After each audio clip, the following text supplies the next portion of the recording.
Hi, Matt. Hello, can you hear me all right? Yep, I hear you fine. Excellent. Just FYI, we are live and I just started the broadcast to YouTube. Hi, Matt. Oh, hold on one second. Hello, can you hear me all right? Yeah. Was that a recording? No, that was the YouTube. It's got a delay. Oh, okay. I'm going to close that. So if you don't want people to hear or see you temporarily, you might want to kill your camera and microphone just for a couple minutes. Oh, so is that what we're supposed to do? Are you guys still unclosed, or if you're? No, their close was canceled. Oh, all right. So- Well, that's easy enough. So are we muting ourselves and stopping the video? Is that what Yes, as long as you don't mind the people at home watching you right now. well, I mean, for the whole meeting, or we? No. Just until 7 p.m. Oh, okay. So then during the meeting, we're supposed to be on the screen, huh? Yes. Okay.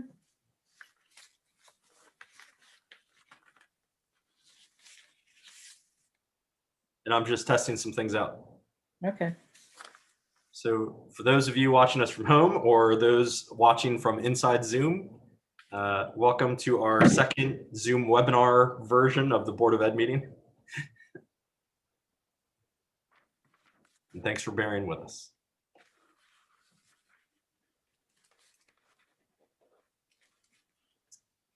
Hello, Chuck McKay.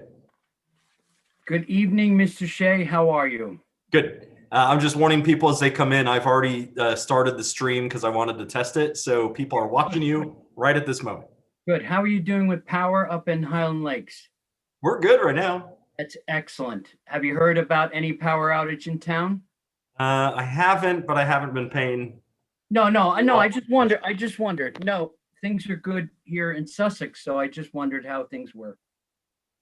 It was a heck of a lot of snow. Yeah, we ended up with about 14 inches. So. Right. Yeah, it seemed to be about the same. I told Carol about your cat calendar. Excellent. I did not bring it home for fear that she would rip out the pages and then ask for cats. So, but thank you very much for that. That was a nice gift. I see some of the board members are jumping in now, so I'm going to get them in. Good.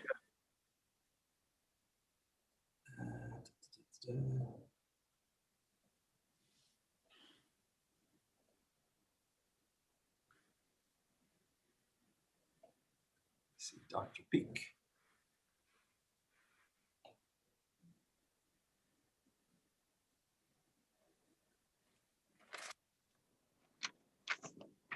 Good evening, Mr. Sweeney. How are you, Dr. McKay? I'm well, and you? Very well, thank you. How did you do digging out? 15. I think we had 15. Matt said 14. I had 15 plus. Yeah, I believe it. I have free labor here at home, Ha ha, great. and he was wonderful today. Very good. Matt, can you Dr. see Peak. me? Good evening, Jen. Can I you can hear me? I can I hear can, you. yes. I don't see But you. you can't see me, right? No, Correct. I can't see you. I don't know why. But Turn that's on. okay. As Good long as you evening, can Miss hear me. Davino. What's that? I was saying hi to Miss Davino. Hello. Hi, Hello. Kelly. As you all come in, just word of warning that I already started the live stream because I was testing things out. So we are live, so you can say hi to everyone at home. Hi, everyone at home. I hope you enjoyed the snow. I think they did, Karen. I Great think job. so too. I've gotten many pictures for the newsletter that'll go out next week, right before the winter break. So, Outstanding. hey, Kelly. Hi, Hello. Hi, Kelly. Kelly. Hi, Joe. There.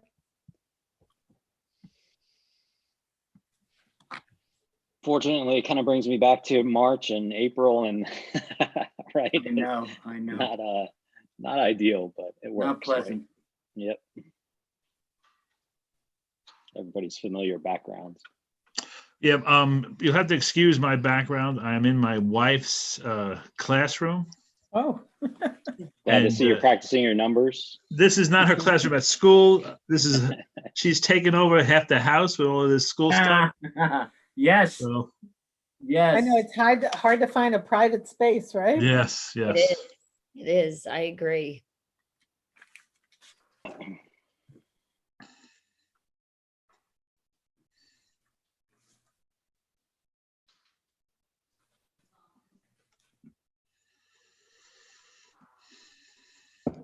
And hey, if you can all humor me while we're waiting for the last few, because we've got a lot of presentations tonight. So just to make sure that I have everything working, can you guys see my screen okay? Yes. Yes, sir. Yes. Yes. All right. Mr. Shea, I was just in the presentation that I sent you that Mrs. Gephardt and Mrs. von Salzen prepared, and Is that this one? No. yes, I thought I noticed that it said Mrs. Gephardt edited today. So if for some reason I need to switch, we may need to screen share. You may need to share. Can you share screens with me, or I can't do that? Good question. Or do you want me to send you? Why don't I share it with you, like right now? Yeah, if you want to send it over just in case. I think anyone that's a panelist could take over the screen sharing, I think. Hello. Hello, Justin. Hello, Hey, how are Justin. you guys? Hello, Justin. Hi, Justin. Are we We- live? We are live because I wanted to test out the YouTube screen, so FYI. So for anyone that wanted to kill their mic or their video camera for just a minute or two, just FYI. I thought you all got the memo that we were wearing ugly Christmas sweaters today. Not get the memo. You left me hanging. Listen, if there was one more email today, I don't know if I would have been able to keep track. A Christmas sweater one, though, I might have caught, but there was Yes, a lot happening on a non-business day today, but Mhm. that's right. how it goes sometimes. Good evening, Jen. How are you? Hi, Jen. Hi, everybody. Hi, Jen. Jen and Jen. I'm Jen and I'm Jen. fighting a massive headache, so I just want to let you guys know that if I disappear, it's going to be because I lost the fight. The sure cure for a massive headache is a Vernon Township board meeting. Yeah. Right? So true. And Jen Pellet, you're in a different location than we usually see you. Oh yeah, my heat in my office, it's a different building, and the heat doesn't cut it on this kind of weather. So I'm in the house. Oh, let's hope there's no background noise with the kids. We'll see. Fingers crossed. I know. I'm hiding and praying for the same thing. I warned everybody in the house. Shh. Yeah, I tried. But Natalie, we'll see. Natalie gives hand signs to everybody. Right. Hi, I used, Natalie. to, I used to snap and like give the death glare. That's right. The I'm snap. realizing that I look like I live in a jungle here. I'm gonna try to No, I thought that see it my was my plant. Awesome. I don't know. I can't do much about it. It is what it is. Sorry. I'm always in the corner. Yes. That's smart. Always- Yeah. Nobody puts Natalie in a corner. Nobody was- If I go Whenever in we the have corner, work meetings, that's what my boss says. He's like, "You're in the corner again." I'm like, "Yes, I am." it's good. It's nice and neutral though. I have too Very. much background. I basically blend into. it. Hi, Mark. Hey, Mark. Mark.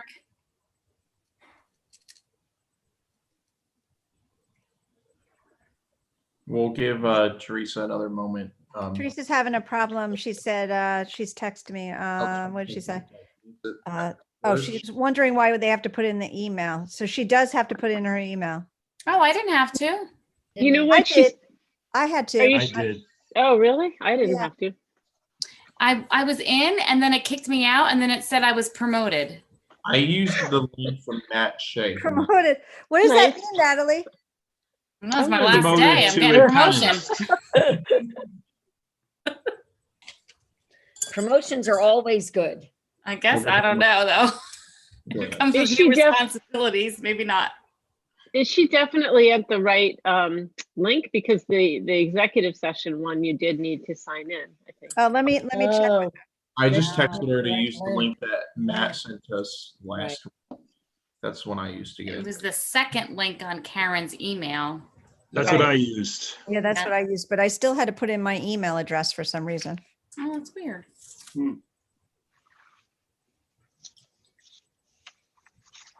So do we have viewers? Yes, we've got 10 in attendance on the Zoom. We've got 32 on YouTube. So if they're on the Zoom, that means they're going to want to participate. Yes, and some of the attendees on Zoom are some of our presenters. So I'm going to try to be Johnny on the spot and allow everyone in at the appropriate time. Teresa just got here. Okay, There she is. there she is. She was on the wrong link, I bet you. So we should be good then. Is Brad coming tonight? No. No? So once Teresa is on, we will call the meeting to order.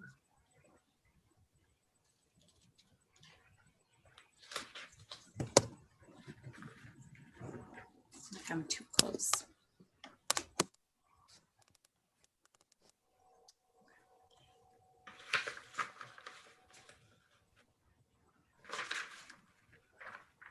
Hi, Teresa. Hello, Teresa. Hey, Teresa. Okay. Teresa. So everyone is here. So we did not have a 6 p.m. closed session this evening. So I'm going to start with letter A, calling the meeting to order. Can we please have a roll call? Mr. Annunziata? Here. Mrs. Bucieri? Here. Mr. Chili? Here. Mrs. Coughlin? Here. Mrs. Mitchell? Here. Dr. Peak? Here. Miss Pellet? Here. Mr. Sparta? Mr. Sweeney? Here. Okay, can we please stand for the Pledge of Allegiance? We don't have the flag set up, I don't believe, because we've changed platforms. So we'll just pledge. I pledge allegiance to the flag of the Yeah. United States of of America, America and to the the republic for which it which stands, stands one nation under God, indivisible, with liberty and justice for all.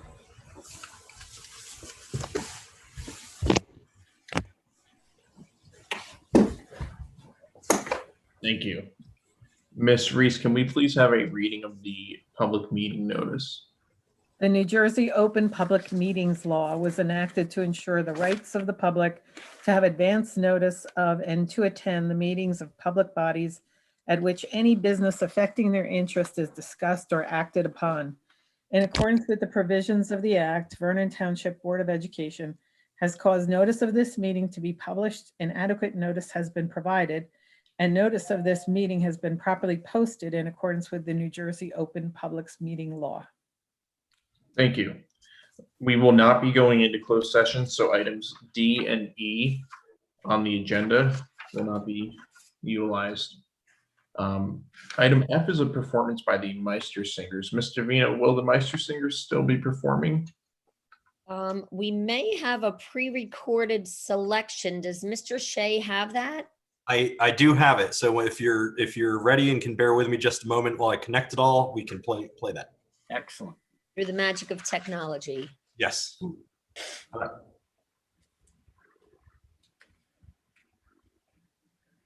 Here we go.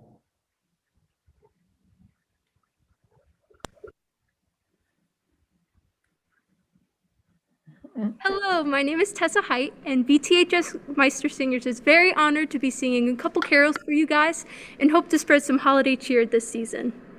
I hope you enjoy.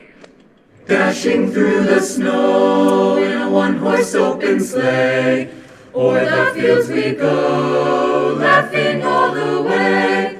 Bells on bobtail ring, making spirits bright. What fun it is to ride and sing a sleighing song tonight. Jingle bells, jingle all the way.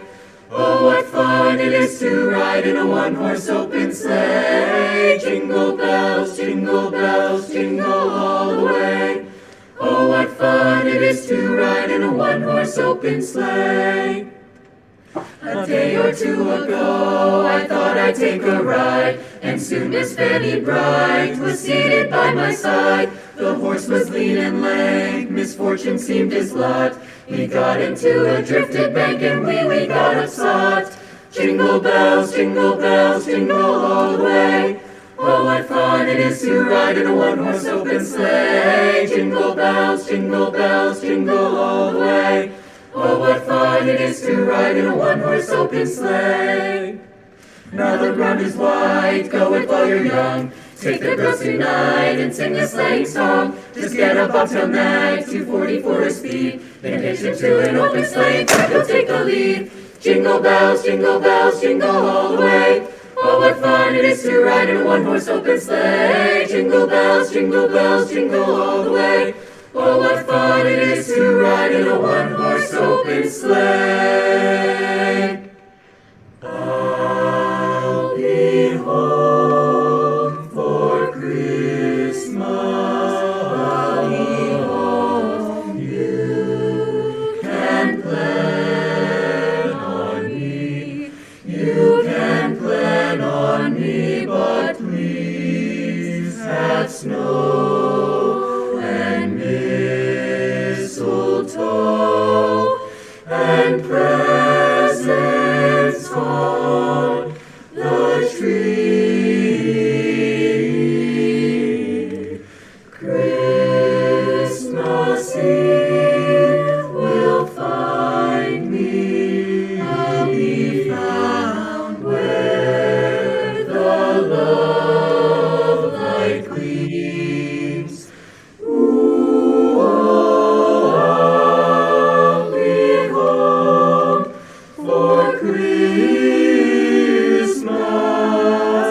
if only in my dreams.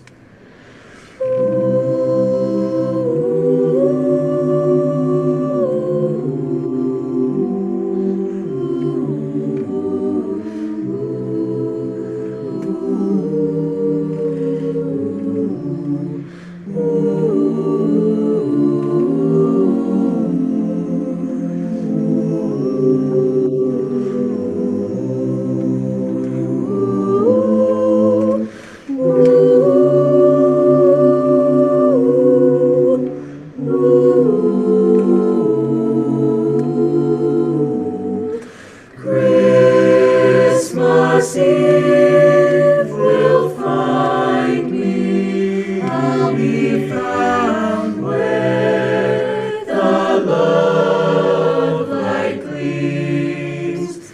Ooh, oh, I'll be home for Christmas, if only in my dreams.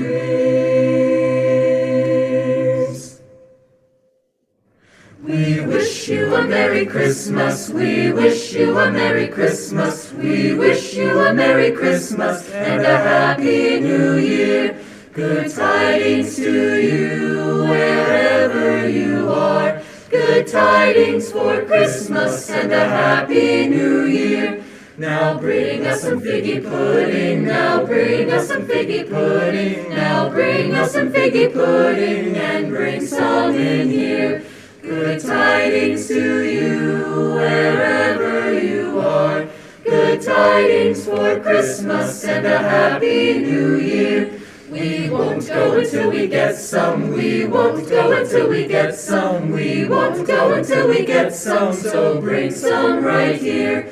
We wish you a Merry Christmas. We wish you a Merry Christmas. We wish you a Merry Christmas and a Happy New Year. Very good. Yay. Bravo. Very good. They can't hear us, right? Wow. I don't know if they can hear us, but I'm grateful that we were still able to include that tradition in our meeting, even in the middle of a pandemic. I was impressed with how well done and how seamlessly that was integrated into the Zoom. So, Thank Kevin and thank them for the wonderful presentation. yeah, Very and talented. I just wanted to share that obviously that was pre-recorded, but most of the ensembles in our district are working on socially distanced recordings for families and for the community this year, because we are unable to do some of the live performances that have been such a tradition for us. And also shameless plug for not just the Meister Singers, but for the choir. They have a wonderful fundraiser going on from Mr. Bohm at the high school this year. I've actually already booked a couple of sessions. It's called Caroling Calls. It kind of reminds me of the old singing telegrams. So there's a form that was sent out to the high school faculty where you can actually type in the form and send the high school choir will sing a song to like a family member or a friend. So I'm not going to ruin who I've sent it to, but I've sent a few out. So I'm really excited not only to support Mr. Bohm, the choir and the Meister Singers, but of course our very talented students. So thank you so much. That was really wonderful. Well done. Oh, that is nice. Yeah. Very well done. Thank you. Item G is presentations. Mr. Vino, would you like to begin with the first presentation? Sure. This is a little difficult because I can't see who's in the audience. So I'm going to make some assumptions, but I'll certainly read from the agenda. The first presentation, we'd like to offer a very special congratulations to sixth grade student Matthew Celentano, who won the annual VFW Patriots Pen essay contest, writing about what patriotism means to him. Matthew is in Ms. Krause's and Ms. Sisko's social studies class.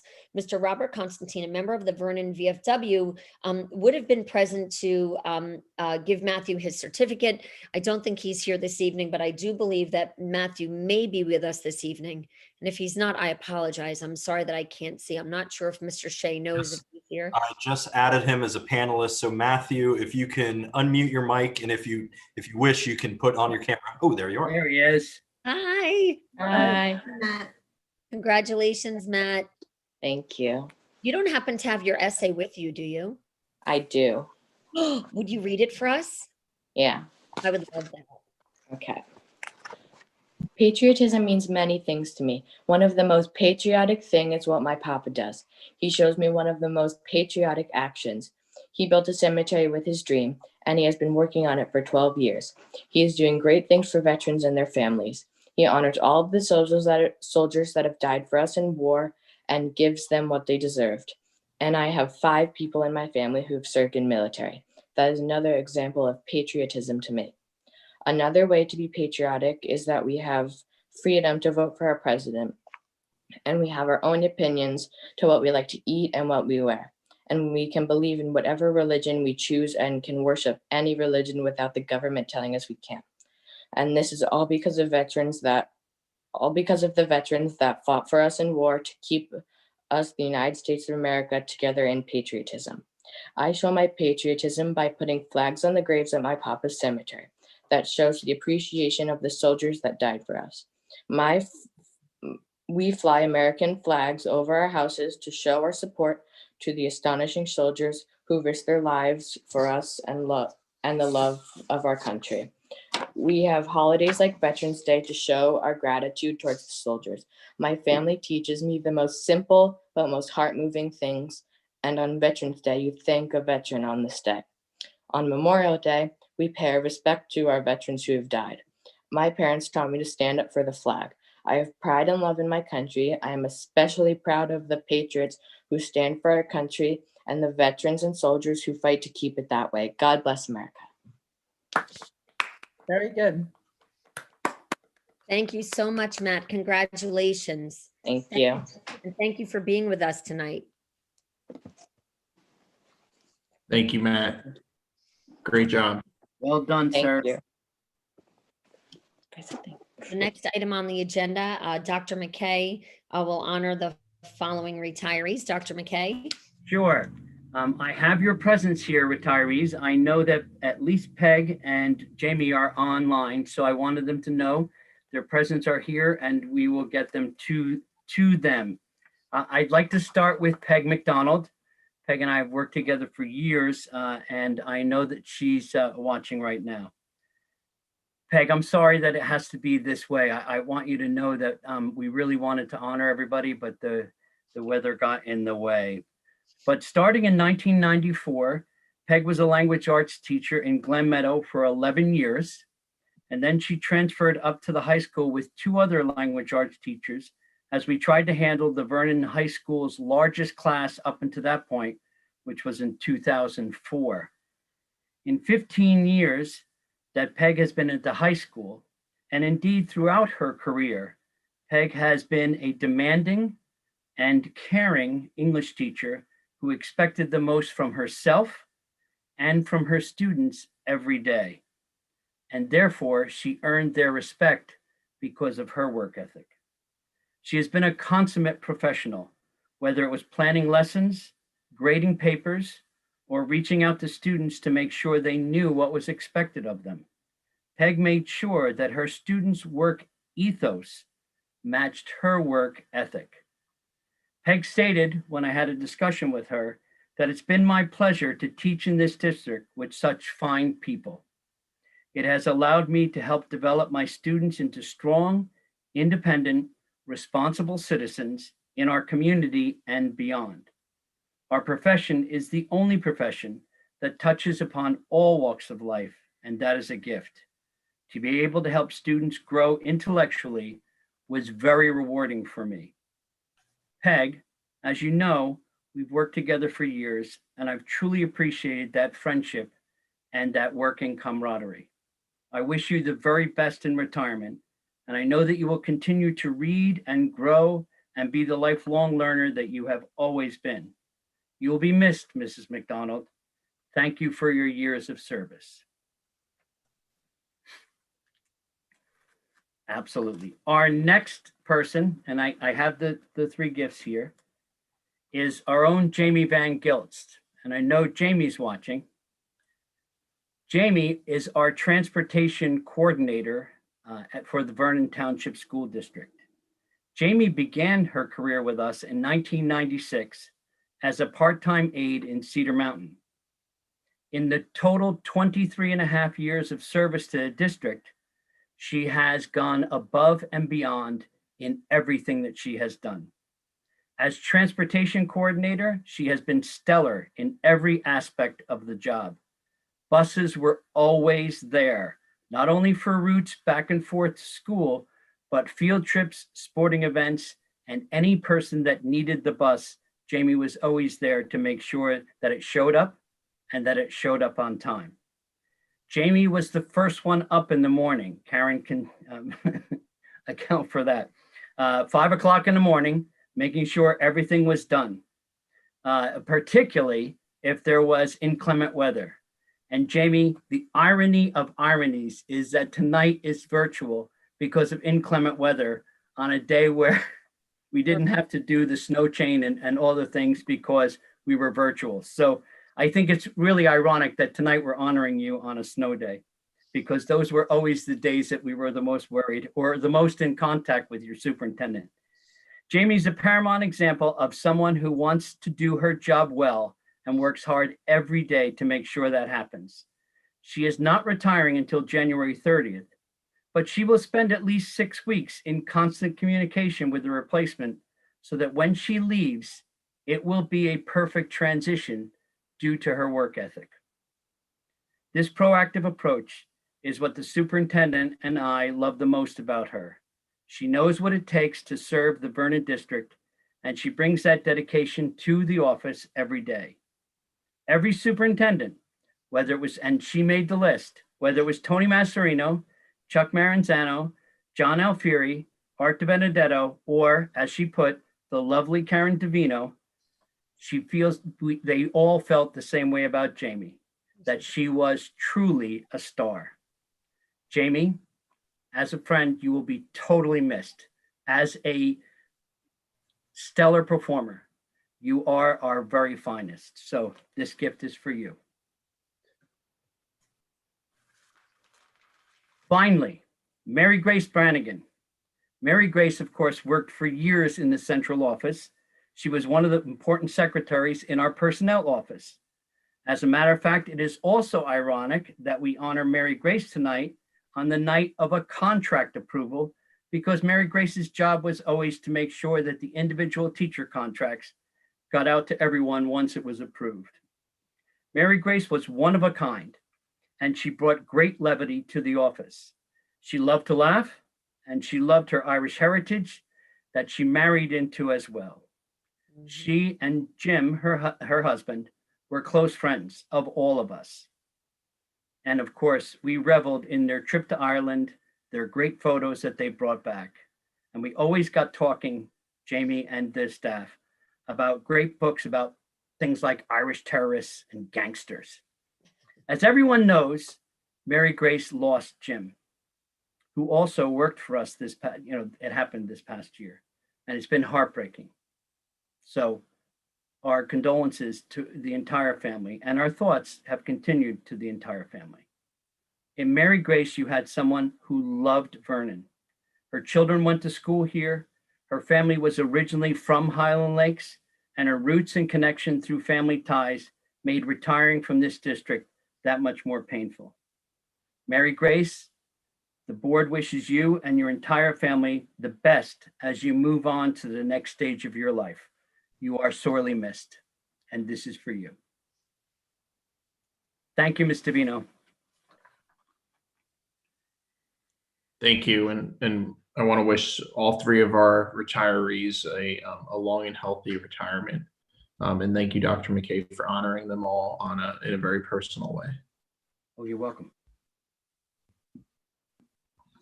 Okay, item 3 is to thank Ms. Bucciari and Dr. Peak for their service and commitment to the Vernon Township Board of Education.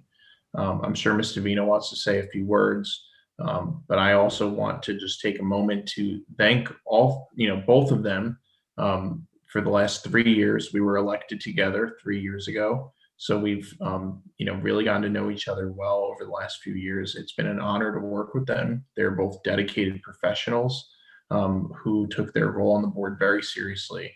So thank you, Natalie and Mike, for your service to our school district and to our students over the last 3 years.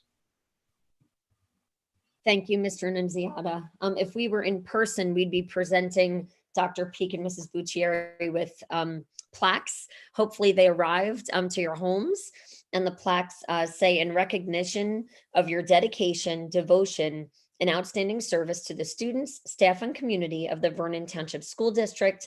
And of course, it indicates your terms from November 2017 through December of 2020.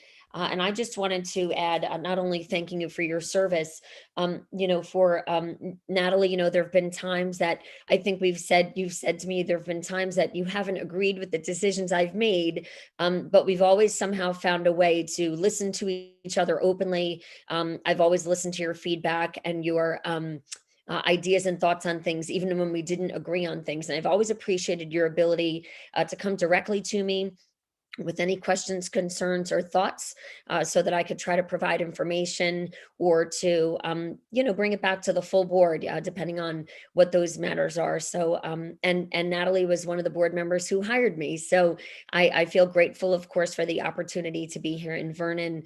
Ms. Bucciari, thank you so much for your dedicated service to the Vernon Township School District.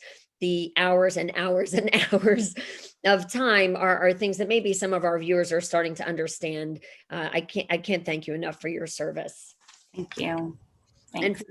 And for Dr. Peak, one of the things I think I found probably the most gratifying about working with Dr. Peak is that Dr. Peak has, as you know, he's a scientist. So he has a scientific analytical mind. He thinks differently than I do about certain things. And I've always appreciated that counterpoint to my thoughts.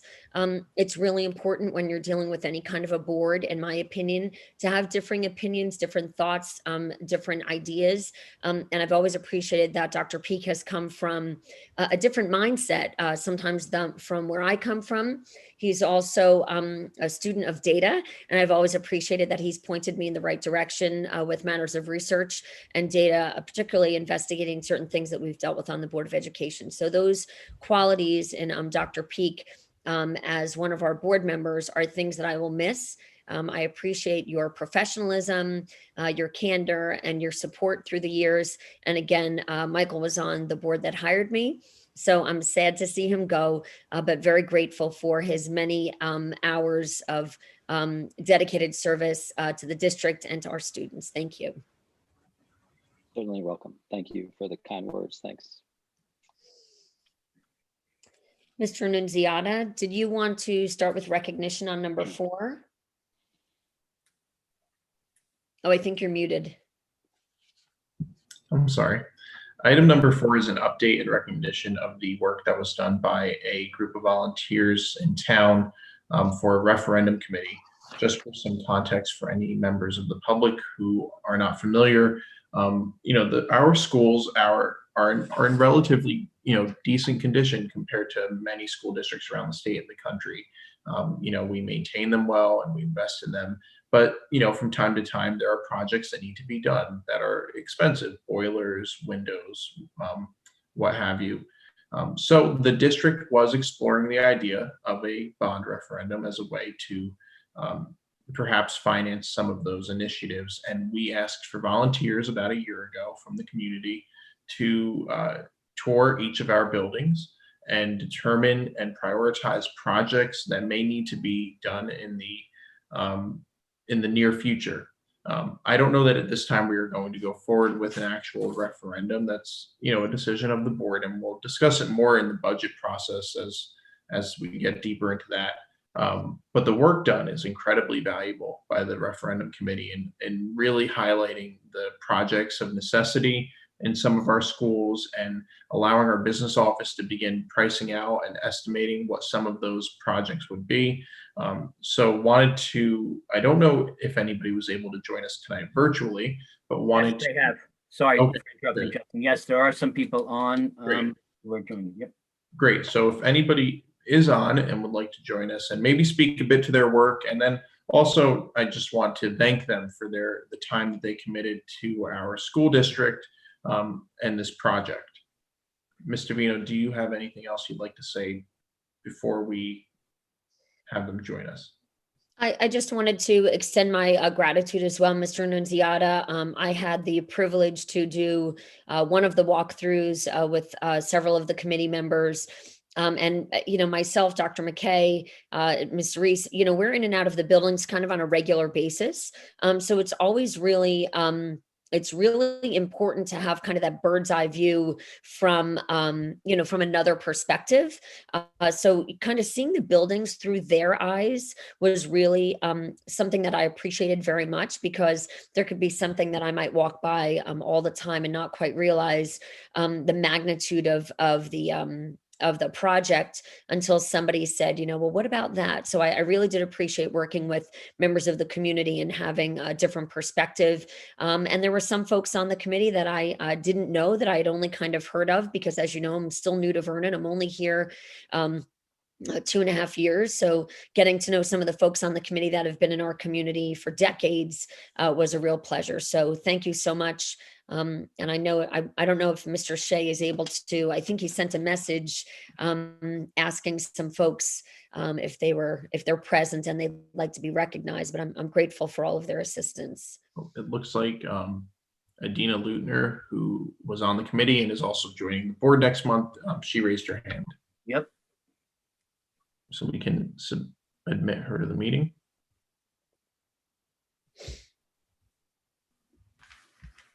Dina, I you had to might- unmute myself. Sorry there. Hi, Dina. How are you? Justin, could you name all of the people on the committee Yes. and acknowledge their names, maybe? I would absolutely love to do that. I do not have the list of names in front I of have me. the list. Please. Yeah, I can do that. Certainly. I wasn't sure if you had it or not. Sorry about that. So thank you, Joe, for the redirect. And Adina, we'll get to your comment in just a moment because I want to hear from you. But I do want to recognize the members of the committee were Miss Heather Burns, Mrs. Lori LaPera, Mrs. Adina Luthner, Mr. Anthony Masserino, Mr. Paul Mealy Sr., Mr. Martin O'Donnell, Mr. Angela Romano, Mr. Frank Petrowski, Mr. Martin Perringer, and Mr. Ray Zimmerman. So thank you to all of those fine folks who joined us on the referendum committee.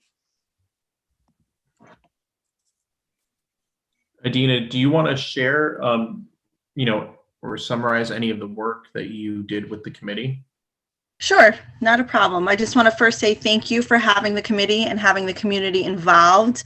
I think that sometimes as administrators, as we walk through a building, we see the same things all the time, and certain things don't pop out to us. Like you said, Justin, the buildings are in pretty decent shape, but there's definitely some things that we found needed to be fixed. I don't know if everybody has that list in front of them, but that's a very accurate list of what we saw as far as some window issues. It's not easy to go out to the public, I think, and say we need a little bit of help here, but I think my past has spoken as I don't like to stick Band-Aids on things just to spend more money down the road, and every project on that list is extremely needed at this time. It was a group of very diverse people. We had very diverse opinions, but that list there really is a very solid list. Thank you very much. And thank you again for your work on the committee. You're very welcome. My pleasure. Do any members of the board have any questions or comments regarding the work done by the referendum committee? I just have one comment. First, thank you for the work. It looks like a comprehensive list. One comment is given the change or possible change in status with Walnut Ridge, I just noticed that wasn't on the list. Is that something we might want to take a look at as well over the coming weeks and months? I would think that's a good idea, Mr. Chili. Thank you for contributing that. I think when we kind of launched the whole referendum project, it was prior to, moving out. And now we're talking about, the need for the building, down the road. So yeah, I think that's a great idea. And we certainly need to do a walkthrough. I can think of a few things off the top of my head that need to be done at Walnut Ridge. I'm sure Dr. McKay can and Ms. Reese can as well. But it's certainly something we can circle back to so that we have a comprehensive list. I think that's a really good suggestion. I also would like to say thank you to the committee for doing all the work. I know it's a lot of work, a lot of time, and I appreciate it. We appreciate it. I have a question about the numbers. Are the numbers derived from, who estimated these numbers, and where do we get these numbers from? These are just rough estimates. We haven't gotten any proposals yet. It was a combination of Steve and Daryl and myself. Okay, so these are rough estimates. Yep. Thank you. Mm-hmm. The benefit to the work that was done by the committees, it really gives us an organized way of evaluating the needs of our facilities. So this, even if we don't go for a referendum, this can be very valuable to our Buildings and Grounds Committee and our Maintenance Department and the Central Office Administration during budget time and other times of the year when trying to prioritize the work that needs to be done to continue to maintain our facilities. So if there are no other comments from members of the board, we can move on to item 5. Ms. Davina. Okay, item 5 is the Viking Success Academy at Glen Meadow. I think Mrs. Gephardt and Mrs. Von Salzen are going to join me for the presentation. It was prepared for you in your packets. I see Mrs. Gephardt's little square popping in. This is, for those of us who spend our lives on Zoom, this is a different format. I'm used to seeing Mrs. Gephardt on Zoom because we're on Zoom all the time, but we can't see our audience. So that makes it a little difficult. Hi, Mrs. Gephardt, how are you? Hello, how are you? Mrs. Gephardt, I thought I noticed some modifications in the presentation. Were there some changes made today or no? No, I just moved an apostrophe. There was a typo. That's all that I touched, actually. Thank you. Thank you for catching the yeah, just it was something I did actually. Just the apostrophe was in the wrong place, a typo. Okay. All right. So I think Mr. Shea, you have access to share the presentation, right? Yes, I'll share it now. Did we want Mr. Kendler promoted as well, or is it just going to be Rosemary and Cheryl?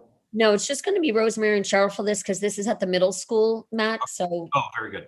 Yeah, Mr. Kendler's K5. Just one moment and I will have that pulled up for you. Okay, great. Thank you.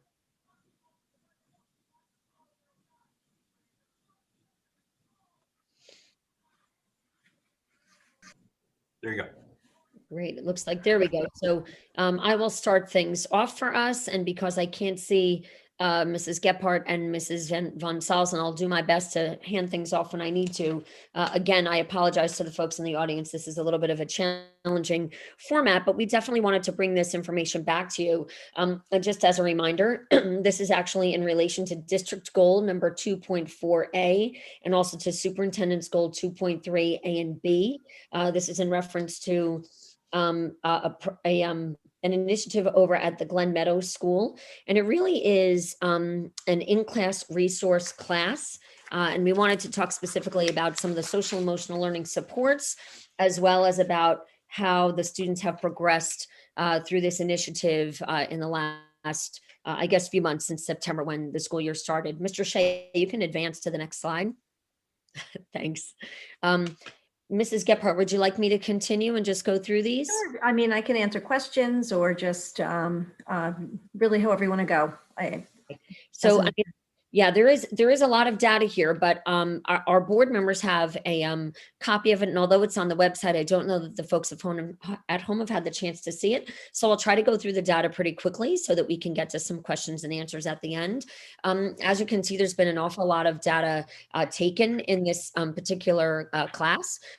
I think it's really wonderful that the teachers associated with this class have taken a lot of data so that we can see some marked improvement. So we have 75% of Mr. Galante and Ms. Holderwith students earned a higher grade in math this year than in marking period 1 last year. And 25% Mr. Galante and Ms. Ramirez's students earned an equal or higher grade in ELA this year than last year. Mr. Shea, you can continue. Thank you. You'll also see that all students earned passing grades for marking period 1 in math, and 56% earned passing grades in language arts for marking period 1. Mr. Shea, you can continue. Here's some really interesting insights in ELA. 11 more students are having productive conversations with Mrs. Ramirez about grades and making up work, and 5 of those students initiated the conversations themselves. 12 of the students have been consistently attending virtual classes and participating in some capacity, group or private chat, unmuting themselves, showing video, etc. From most of the conversations we've had around the board table, you know that having students participate in the virtual platform has been quite a challenge, K to 12 in all of our schools. In English language arts, they've utilized interactive games such as Kahoot and Quizlet and online collaborative platforms such as Padlet and Schoology. If you're a parent at home, you know what some of these things are because you've probably seen your children navigate through them. Mrs. Gephardt, did you want to share anything about, we're talking about productive conversations. How are we soliciting or gaining that kind of data? Can you speak to that just a little bit? Sure. Actually, Mr. Galante, being the ICR teacher in the classroom, actually created a Google form working along with the 4 teachers, the anchor teachers, as well as with Mrs. Rostami, who is our response to intervention coordinator, to look at not only the learning that's going on, but the way that the students are impacted by being with him and the 4 teachers that have been handpicked to work with him. And their response to their teaching styles and strategies and techniques that are really geared to meet the needs of the social emotional learning, as well, of course, the academic needs of the students. And there's data collected daily and weekly that you're going to be seeing some slides that reveal the impact of the student and how they're feeling in the classroom and their level of participation and eagerness to be in the classroom with Mr. Galante and the 4 core academic teachers. Thank you.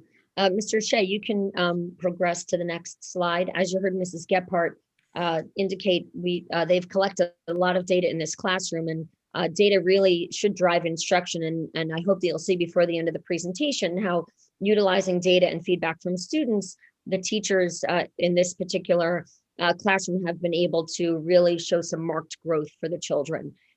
For math, virtual daily class attendance ranges from 60 to 88%, according to Zoom attendance records. And in a recent check-in survey, students were asked to rate their desire to come to math class on a 5-point scale, with 5 being the highest. The average of the ratings is 4, indicating strong favorability based on those who took the survey. I don't know about anybody out there. Math was not my favorite subject in school, so I don't know that I would have been indicating a 4 even on a non-COVID year. But I think it's pretty remarkable that these students have indicated strong favorability. in their desire to come to math class. Additionally, students communicated strong preference in the survey for a game-based presentation of material, such as Kahoot and quizzes, along with Edpuzzle for a lesson presentation. Many of you may or may not know there's a strong movement for gamification, which is the utilization of things like Edpuzzle, Kahoot, quizzes, and a whole lot of other virtual platforms that engage students in a different kind of a platform. This is a similar approach that these teachers took in this classroom.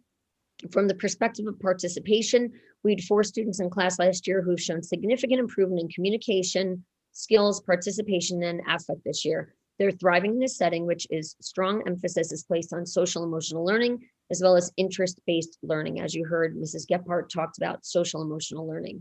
Mr. Shea, you can progress to the next slide. This is another data chart for you to review. Official marking period 1 discipline instances for students in Mr. Galante's class has dropped significantly. 79% of students have no referrals or a show of a drop in referrals. We can move on to the next slide.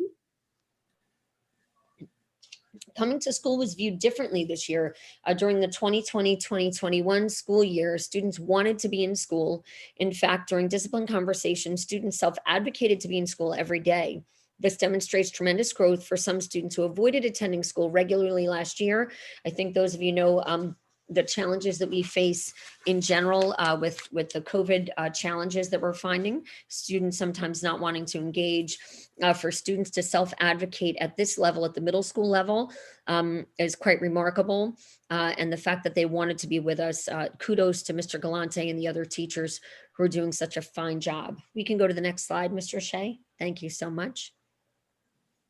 Child study team counselors and/or Mr. Galante often accompany students for disciplinary visits.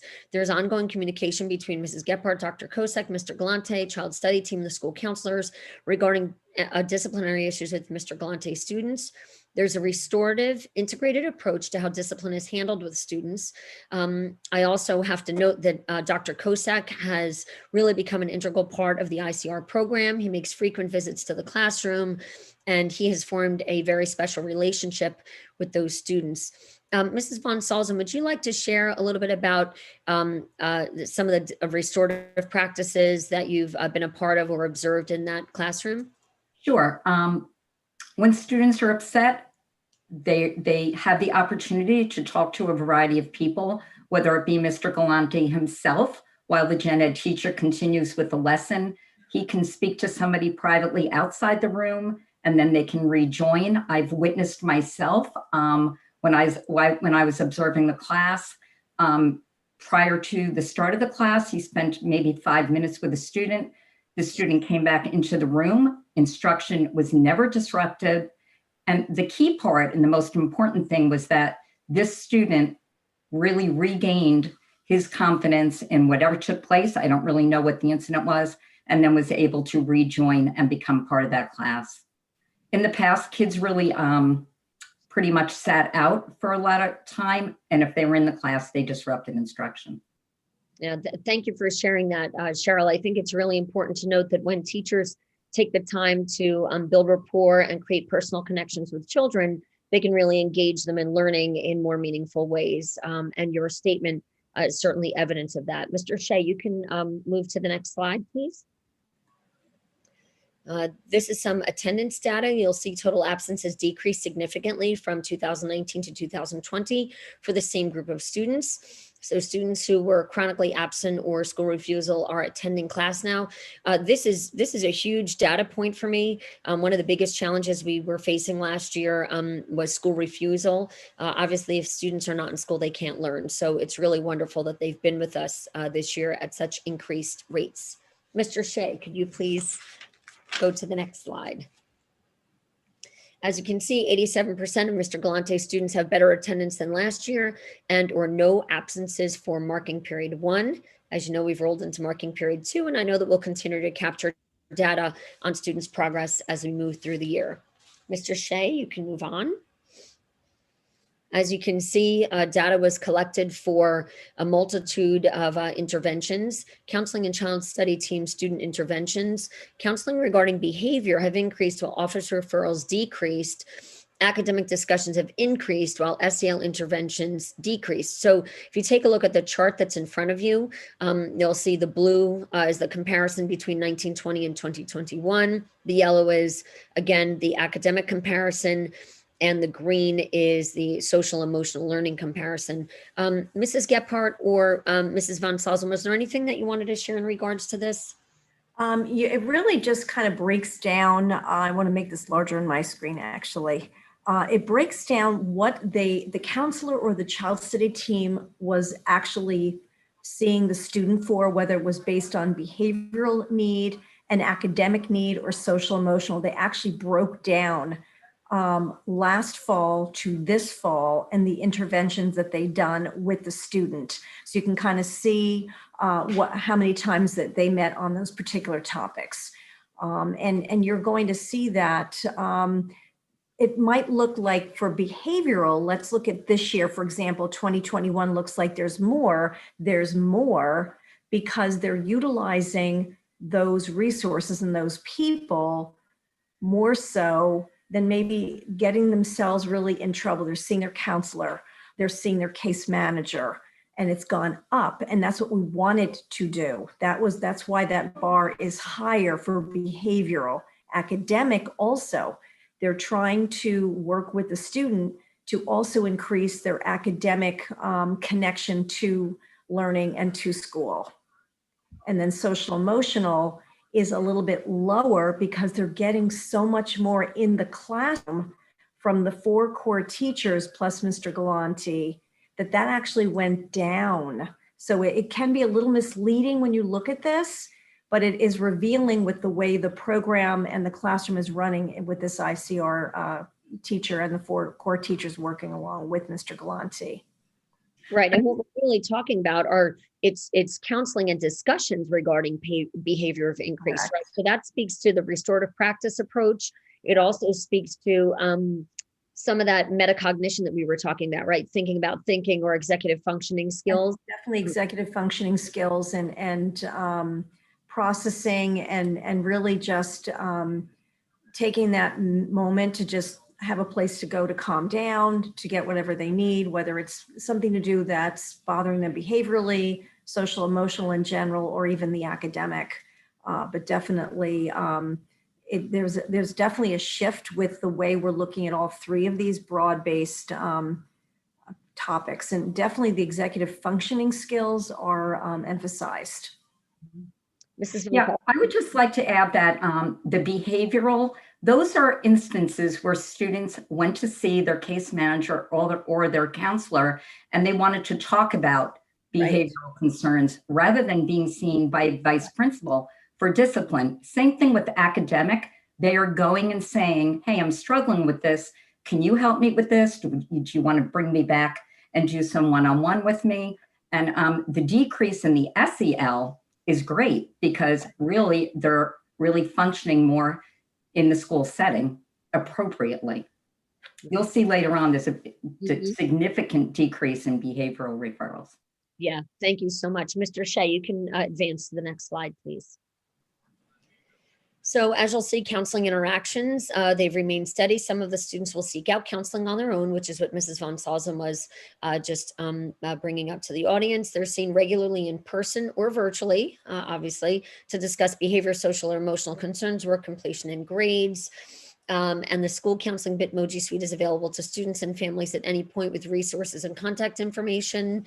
While in person, students utilize the counseling suite regularly as a place to cool down when feeling anxious or overwhelmed. And the counselors have been responsive to on-the-spot situations. Mr. Shea, you can continue. Child study team interactions for 8th grade have remained steady. Students receive counseling that's IEP driven. It's school-based counseling. Mr. Galante is an integral part of working with students who experience conflict. He has constant communication with child study team. All students are welcome to see their case manager as needed. Our case managers all over the district really have an open door policy, but particularly for these students and for the teachers, they've been helpful with on-the-spot interventions with all students. Students know that the counselors are another resource for them, the case managers. In addition, the child study team office is just a few short steps from child study team. You can move on, Mr. Shea. Designing these things everybody in the same location was really important to Mrs. Gephardt and Mrs. Von Salzen when they put this together. Return from out of district. A child study team has also worked with students transferring to Vernon and from out of district placements. There are 2 students currently in Mr. Galante's class who were in out of district placements last school year. One of these students transferred to Vernon at the start of the school year, and the other has been a district student for years, except for grades 5, 6, 7. Parent communication is taking place weekly by teachers, counselors, and case managers. Mr. Shea.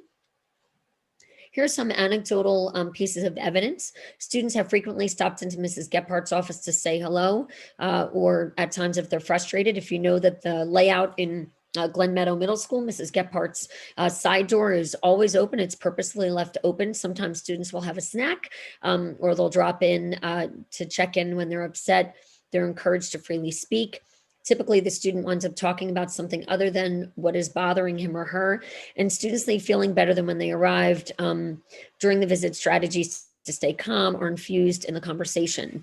Students are not roaming the hallways. They're appropriate in the hallway when addressed by an adult, and students are responding to teachers on duty, showing their pass, going to their designated place in the building. If you remember, these were some of the concerns that we were hearing about last year.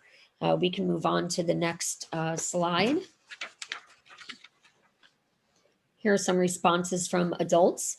6 students have made more of an effort since the beginning of the 2021 school year in language arts to communicate with the adults in the classroom about academics and non-academics. And 4 students have consistently been maintaining appropriate conversations with adults since the beginning of the school year. There have also been great discussions in class related to the content material, being able to connect experiences from the lessons to real life. This classroom model has allowed us to have deeper conversations related to the individual students while analyzing relevant themes and texts. And if you remember, you can move on. Mr. Shea, if you remember, there was another slide talking about student interest. So that's really important when we have these conversations with our children. During marking period 1, social studies students attending class in person benefited from the small class size and the ICR model. Students were redirected by both teachers in the room when off task. Many students actively participated. Assignments included using hands-on desk maps, interactive notes. In October, 10 out of 16 of the students scored above a 70% on a map skills assessment. Students are well behaved and interact with each other and the teacher appropriately during class. And of course, we're celebrating different successes during all virtual learning. It is difficult to keep students focused while working remotely. I think everybody knows that. Work completion has been challenging, but on the positive side, more students are attending the Zoom lessons. Only 1 student is willing to put on the video and talk during the class. Students are more willing to answer in the chat box. You can move ahead, Mr. Shea. We're finding that I think in many of our classes that sometimes students are reluctant to turn their camera on, but they are willing to participate in the chat box. And of course, many of our teachers have some really creative ways to solicit feedback from our students by using the chat box. Student interactions with peers. The climate with peer interaction has been as we said before, we talked about students respecting and responding to duty teachers in the hallway, showing their passes, following directives appropriately. As you can see by this slide, the students have expressed care and concern for the students they consider friends, and have discussed matters with the teachers whom are present when any issues have surfaced. That's a little bit of a change from last year. Discussions were not so readily apparent, and these things are starting to happen. The classroom model has been very productive in meeting both the individual social emotional needs of each student and a consistent flow of academic lesson delivery and growth. Discipline and intervention supports from 2019, our students are demonstrating significant social and behavioral growth in response to the classroom model. Mr. Shea, you can advance. I'll ask Mrs. Gephardt to speak for a moment because you've heard me talk for quite a Sure. These 2 slides encapsulate the Google form that Mr. Galante takes on all the students throughout the day through the 4 core academics. And you can see here in the pie graph, the focus during marking period 1, the ability to focus for the week overall is, as the pie graph is showing you, the more than last week, about the same as last week or less than last week. So it's the same in this particular slide. Student focus is remaining steady. I'm going to try to make my screen, because I have to see it. My screen is got to make it bigger because I can't read the font. It's too little. Going to open up for a second. Okay, there it is. Okay, so the same as last week or more than last week, the count of task completion. And this is generally showing you that the students are really focusing and doing their work and their ability to focus. And this is taken on a weekly basis. And if you go to the next slide, this is participation and task completion during marking period 1. And again, it's showing you the participation level over time. So we have, as you can read, more than last week, the same as last week, or less than last week. That is the way that Mr. Galante is measuring this. And this is for marking period 1 for participation, and the other box is for task completion. So it's showing that the students are participating more, and their task completion is, again, is showing a positive growth. When Mrs. Gephardt went over these things with me, you can go to the next slide, Mr. Shea. When Mrs. Gephardt and I started to look over the data that was collected, I was really, really impressed. Part of it is that, I heard us saying last week, it's, we measure what we treasure, right? So you start talking about participation and things like being on task, and sometimes just calling out on task behavior or the necessity to be on task. Now, in a particular content area will be enough to start to redirect children. But when you actually ask them to self-assess their own on-task behavior academically, or to assess their own participation, they're really starting to think about that, even in class. Well, I know that at the end of the week, Mr. Galante is going to ask me if I've participated. They know that that's going to be asked on a weekly basis, and they want to see that score kind of move in a positive growth direction. The success of this class really is most evident in the overall improved climate of Glen Meadow. This is inclusive of many factors such as the Ethics Advisory Council, the Glen Meadow Way, the 5 Ps, the School Climate Transformation Project Year 1 through Rutgers University. We are a part of that. Congratulations, of course, to Mrs. Gephardt for being accepted. Skilled teachers and faculty continue to capture data and respond to data efficiently, thoroughly, and in a differentiated, individualized approach to foster success for each student. With a combination of hand-selected teachers, child study team members, counselors, and RTI coordinator consistently coordinate to meet the needs of all students. One of the things that Dr. McKay and I talk about all the time, Mrs. Gephardt here has a combination of hand-selected teachers. We talk all the time about having the right people in the right place to work with certain students and different student populations to make sure that we're serving them to the absolute best of our ability. I don't know if Mrs. Gephardt or Mrs. von Salzen had any closing thoughts before we open the floor for questions. Yes. I think that the key term is the word consistency, which you see on that last slide. I think that is very, very, very crucial for any program to be successful. Students need consistency, and students in this particular ICR setting do need it. For many, many reasons, for academic reasons, for behavioral reasons, and for the social emotional learning. And because of the consistency of having the 4 core teachers who were hand selected, as well as Mr. Galante, working together, and they're very, again, I'm using the word consistent over and over again, with the way they approach teaching and learning and the students. It is very successful, or it's becoming very successful for the students, as well as the counselors, as well as the case manager. So that is, I think, part of the recipe that is bringing success to this program. And again, some really wonderful teachers that understand students and are able to, like I like to call it, kind of go off-roading and do it in an appropriate academic way. That meets students' needs and really looks at student interest to make sure that their needle of learning is moving along, and their ability to process information and demonstrate their knowledge in a variety of ways. I'd just like to say the most evaluative tool here is in speaking with the students. They want to be in school, they want to be in class, and they want to participate. They're happy. They're doing their work. they've improved attendance and their discipline. Referrals are down, and I think that says it all. Thank you. Thank you for the presentation this evening. Really appreciate the time that you put into preparing for the presentation and for being here tonight. I'd like to open it to comments or questions from members of the board at this time. I just have a couple of questions. If you had to characterize it overall, would you say the academy is exceeding your expectations, or meeting your expectations? Just kind of when you start the year. Right now, meeting, because we're in COVID, they're meeting definitely, but it has great potential to exceed. We just have to get there, and we haven't had the teeth yet to really get into the things that maybe we can be doing, and it's going to take time. Year one is always going to take time. So it's absolutely meeting, perhaps starting to exceed.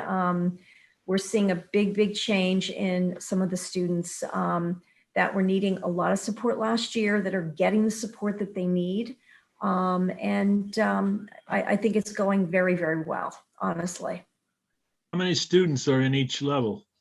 There are in total, we just had 17, but 2 students have just moved in or were transferred in. So we have 19 students, most of which are 8th graders. There's a very small handful of 7th graders in the class. Thank you. Except the one more question. It goes back actually to the very first slide. And I was just wondering if, to me, it was surprising that there was such a difference between the math and the ELA. And math it looks like a huge improvement, right? 75% higher grades. Yes, yep, absolutely. Versus yes. ELA, which is 25% equal or improving. What is there Correct. behind that, you think? Or I think because, it comes down to math, you can give in those little chunks and just do a little bit of math and they get the problems and they really enjoy problem solving or solving a math problem, whatever it happens to be. But language arts, there's so much depth and breadth, not that math isn't, but the writing process, reading a whole novel, students are more reluctant to that. They're more reluctant to that. I know that Tara Holderith is actually gamifying math this year. Like she's even saying, let's level up. And she's giving them little tiny pieces of work that they have to do to keep getting them to be successful in math. Language arts is just so many more concepts that they have to do, the listening, speaking, reading, writing, that's involved with language arts that I think there's more of an aversion to it, I think in general. You usually tend in language arts to get a lot of reluctant writers. So that's something you really have to develop and work on and use obviously very different tools, but that is something they're working on. And do you think the circumstances of this year is playing into that as well? Or would you expect to see this in a normal year? It's hard to say. It really is. I don't really know for sure. I think maybe if they were in, 5 days a week, I think it would increase. I don't know if it's going to meet math, but I think it would definitely increase. Okay, thank you.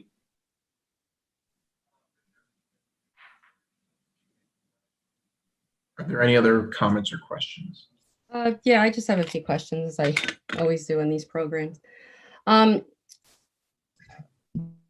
In general, I guess I have a question. There are 19 students. So how many gen ed students do you have? How many special ed? Like which grade? I could give you that exact number. I actually printed that. Ballpark then. Put it. Give me 1 second. I will get you that number.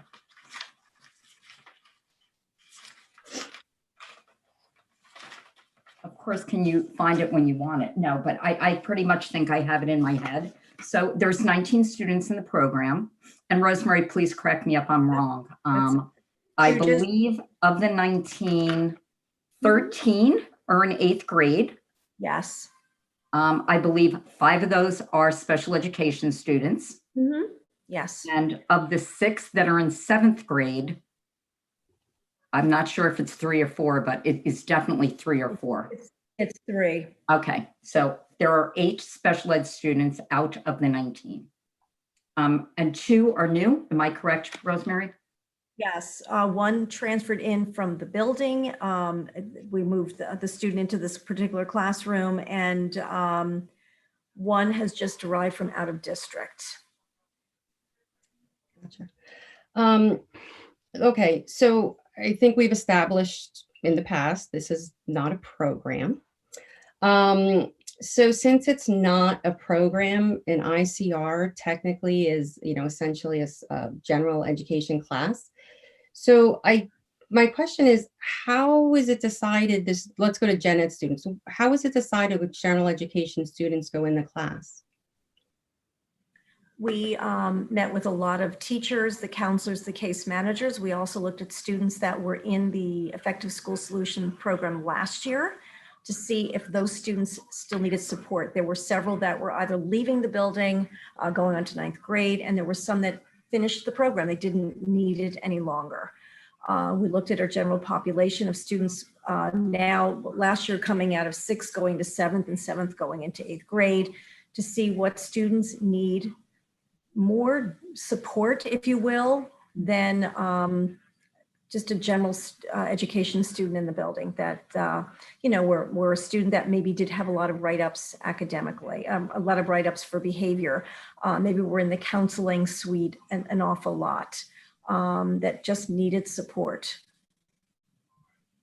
So I guess another question I have is then, if it's not a program, how is it in students' IEPs? How are students placed in this class for general or for special education? So Just obviously it's an ICR. IEP decision. I'm sorry, what? No, It's it's an good. IEP team decision, and it's written in just in class support. Right.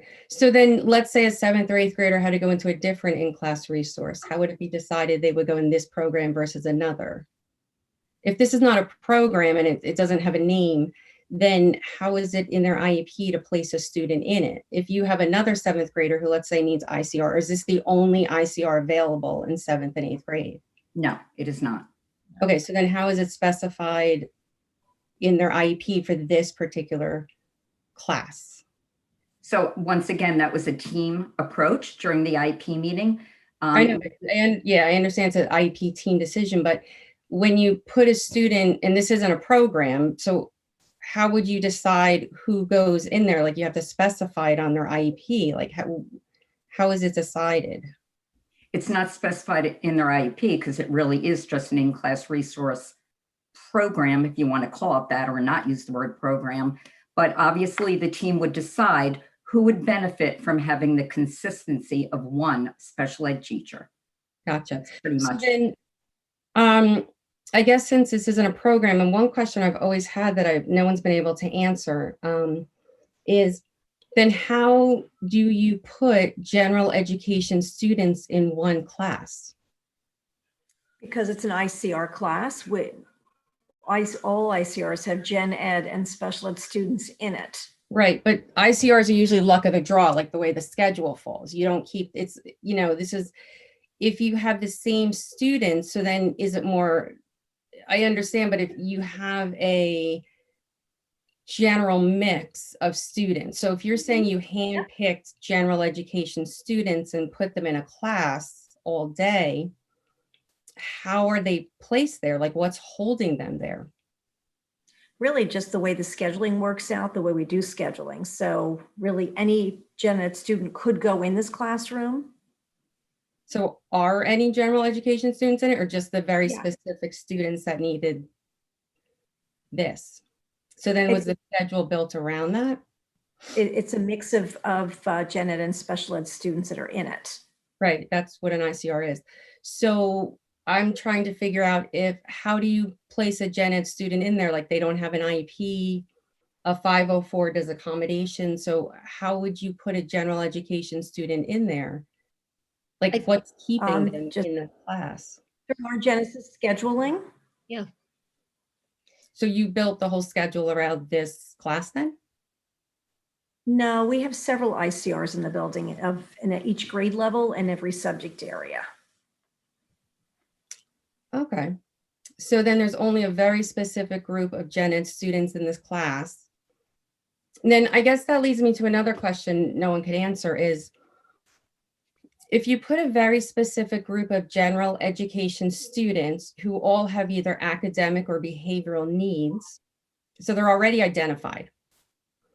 And then you put a very specific subset of special education students who also have academic and or behavioral needs. How is that a least restrictive environment?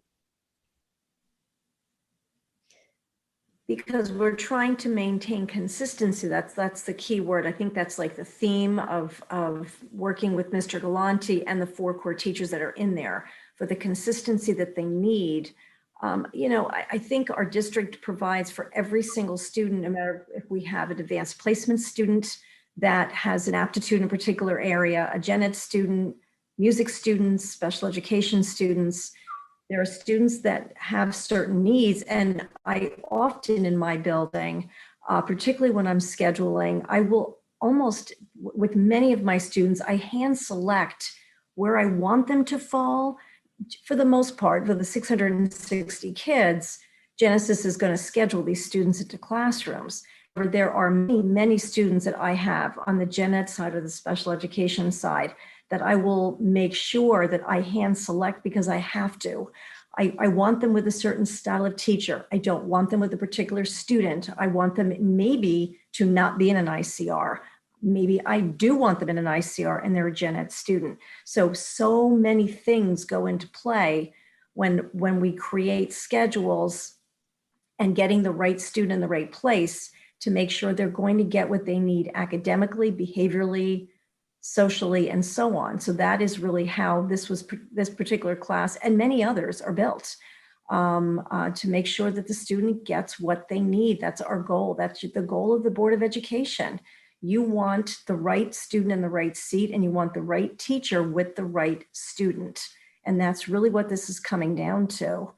I cannot tell you how successful these students are and how happy the students are. And quite honestly, the parents are thrilled that their students are connected with the students, or with the students particularly, and with the teachers that are in that classroom that are just so happy. So that really is ultimately my goal as a principal, is to get everyone in the right place. And that's really what I'm doing with this particular program, working with a lot of people. You know, your RTI coordinator, working with Mrs. Von Salz and so on and so forth, and the counselors.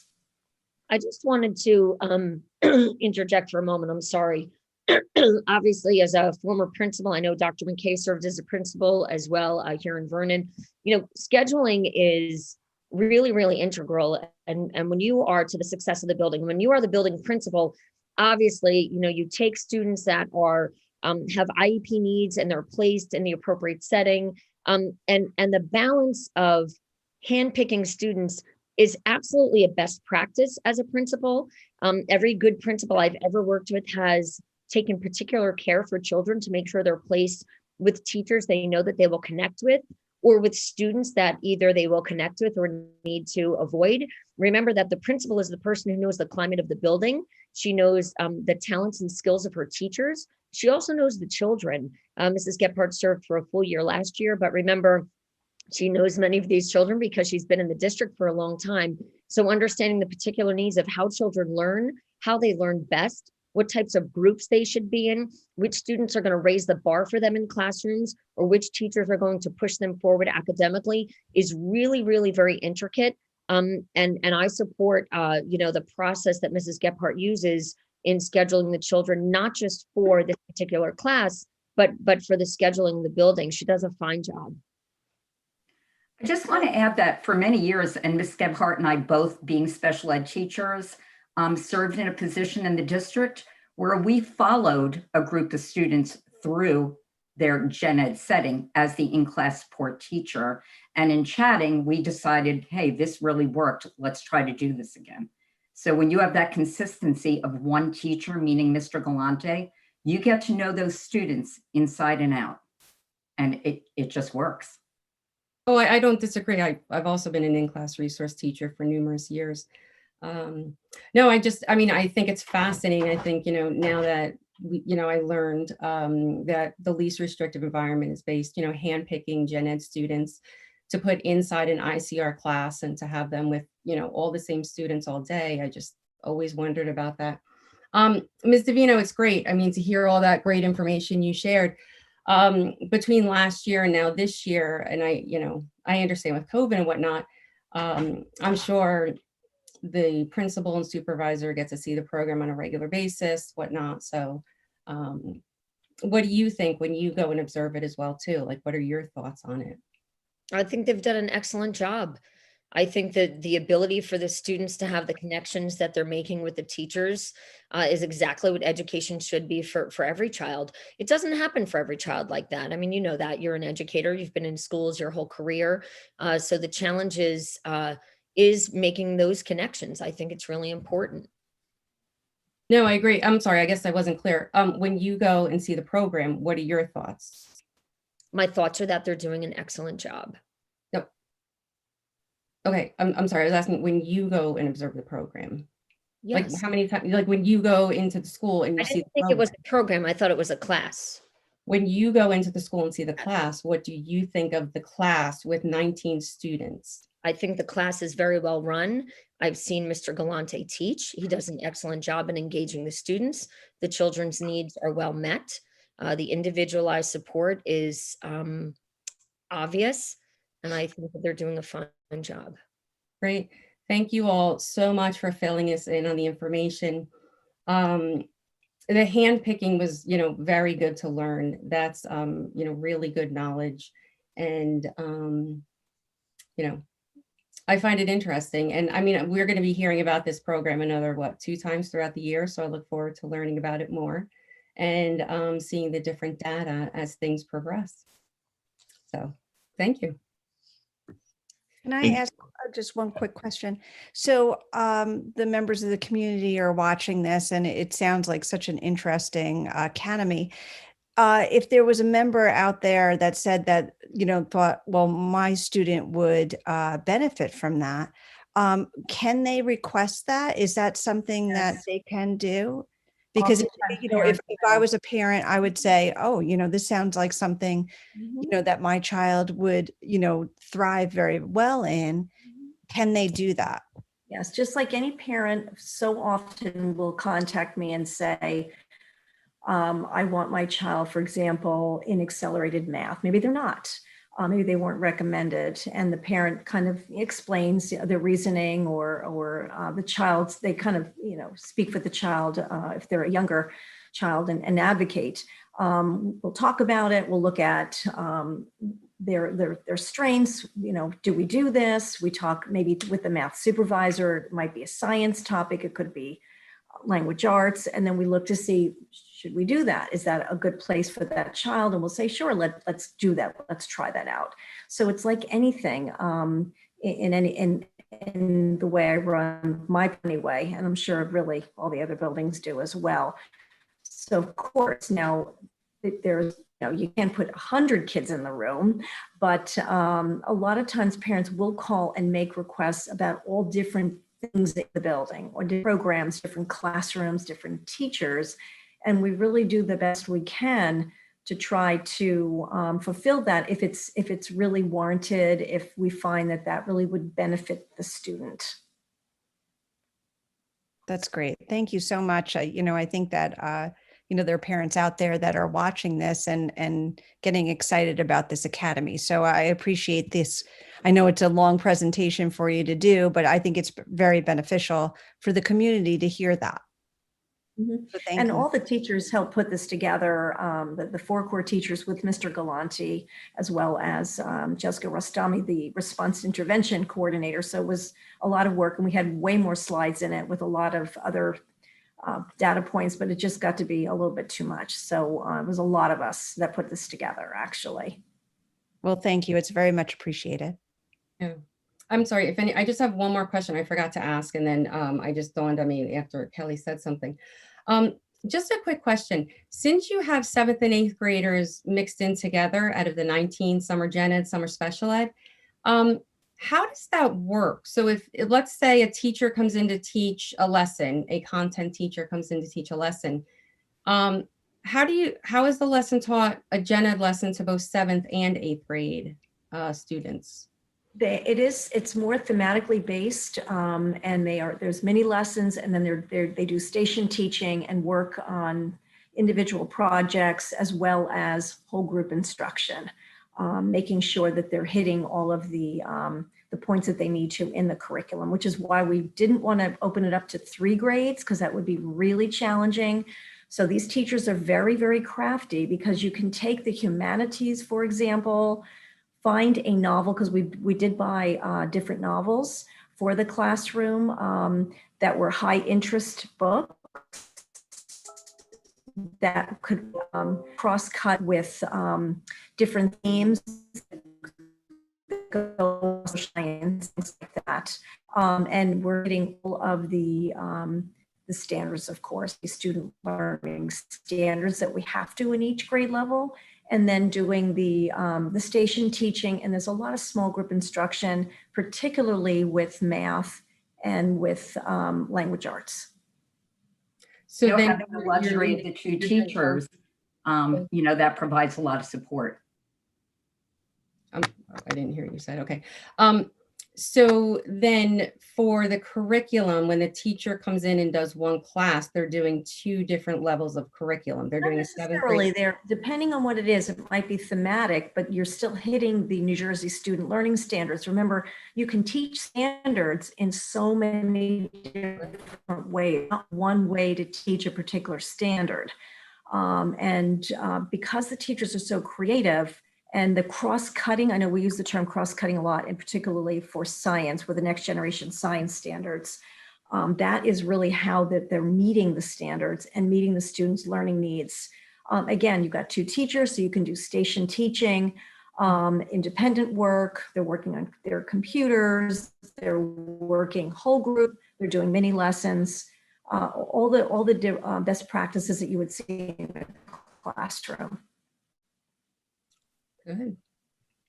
Mrs. Gephardt, could you mention the names of all the teachers that are involved in this academy? Oh, sure. Yes, I mentioned Tara Holdreth, the math teacher, and Kate Ramirez is the English teacher. She's also duly certified, so it's kind of nice to have that as a silver lining. Bonnie Roth is the social studies teacher, and Julie Franklin is the science teacher. But remember, Julie Franklin is also an English teacher. She taught English at Vernon High School for many, many years, advanced placement English, actually. So she has a great depth and breadth of content and knowledge and pedagogy as a teacher of science. And then the counselors are Mrs. Pisco for 7th grade, Mrs. Keene, Nicole Keene for 8th grade, and the case managers are Allison Pringle for 7th grade, and for 8th grade, it's Bethany Konopinski, but they kind of all get a little bit of all of them, depending on the needs. So there are a lot of stakeholders that these students have access to. So not only 5 teachers, they also have 2 counselors and 2 case managers. So there's a lot of people. And then, you sprinkle Dr. Kosak in there, myself and Cheryl. There are a lot of people that integrate with these students. I just want to add that Kate Panfili, our learning consultant, is also key in offering advice. She loves this. She loves to teach how to differentiate. And I'd be remiss if I didn't mention Jess Rastami is seriously such a phenomenal resource. She Most does definitely. a great deal of work in assisting us with It does a lot of consultation with really, okay, how do you teach 7th and 8th grade social studies? How do you teach 7th and 8th grade language arts, so on and so forth? And that she is really a statistician with her ability to look at how the needle of learning is moving by looking at many, many, many forms of data, anecdotal data, hardcore data, a lot of linkage. We took a lot of the linkage data out of here. There was a lot of linkage information that last year's information plus this year's pretest. We're coming up to benchmark B very soon, right after the holiday. So she is very, very integral to kind of tying the bow around all of this.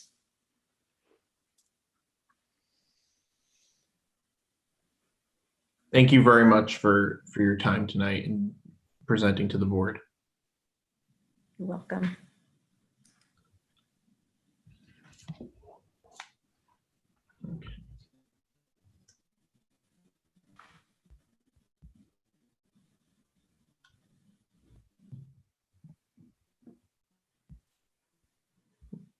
Okay, thank you again.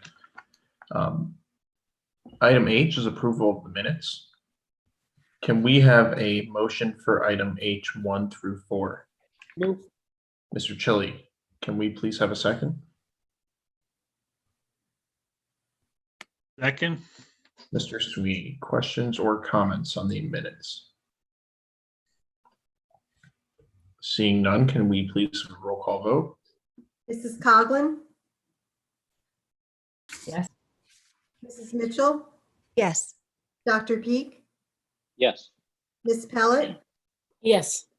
Mr. Sweeney, Yes, abstain on items 1 and 2.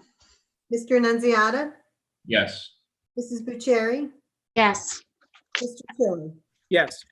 Motion carries. Thank you. Item I is correspondence.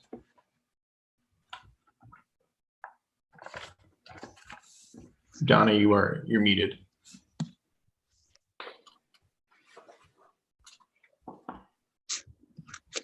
Sorry. Okay, so I'd like to read the following letters of correspondence into the record. We received 2 maternity leaves. We received 2 resignations. We received 1 extension of a maternity leave, 1 return to work, 2 unpaid personal leaves, and 1 letter requesting family leave. Thank you. Item J is the president's report for the, where am I? There we are. For the president's report this evening, I'm going to be pretty simple. I know we already recognized Michael and Natalie, but in my report tonight, wanted to, once again, thank them for their 3 years of service on the Board of Education, for their hard work, their dedication, and their professionalism. So thank you for your service to our community and our students. I hope that everyone is safe and warm after the snowstorm yesterday evening. I'm grateful that it appears that there's no widespread power outages in town, and appreciative of all the hard work of all of our DPW employees in town and everyone who has been working to get our roads clear and safe. I also want to take a moment to thank Ms. Davino for continuing to use snow days this school year for our students when it's appropriate to do so. I believe that in 2020 of all years, children should take advantage of a day off when they're able to get away from their computer, not think about Zooms and assignments, and just go outside and play in the snow. I hope that everyone has a safe and healthy and Merry Christmas and a very happy New Year. So with that, I will conclude my report. Item K is committee reports. I'll be brief. From a negotiations committee standpoint, we will be voting on the 2023 VTEA contract this evening, so excited for that. And we have begun the process of negotiations with the VTAA. We started that last night. I have a finance committee report. I provided everybody with a written copy of the report, but I will read it into the record tonight. We had a finance committee finance committee meeting last night. The attendees were Ms. Rice, Dr. McKay, Justin, Jamie Van Gilst, myself, and we had Tom Teferi from Brown and Brown. The meeting began around 6, and we discussed the transportation budget for 2021-22, as well as other cost-saving measures this year and dental benefits. The written report says everything else. Jamie Van Gilst reported that she had been working with our new transportation coordinator, Marissa Brodsner, and will continue to transition with her until Jamie's retirement at the end of January. Jamie also reported that she'd been working on the 21-22 transportation budget And she is confident that 500,000 can be reduced from this year's budget due to a variety of changes that would occur next year. And we'll go over that more when it's budget time. Tom Tafuri of Brown & Brown, our insurance broker, presented some details regarding the cost of dental benefits and the potential savings to employees if we switch to a different company. And there should be a slight savings off the board's costs as well, and as long-term rate stability through 6/23. And further discussion with the board is needed. And I asked Tom to present at the next work session to the entire board so that we can discuss it further. And the meeting ended around 7:30. Thank you, Joe.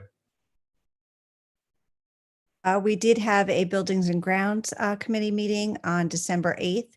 As we discussed at the work session last week, we went over the track and field. And again, thank you to Mr. Foley.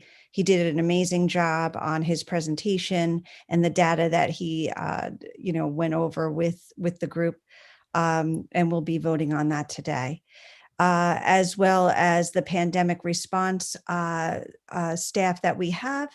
We went over the projects with Daryl on what they're doing, and I did speak about that last week as well.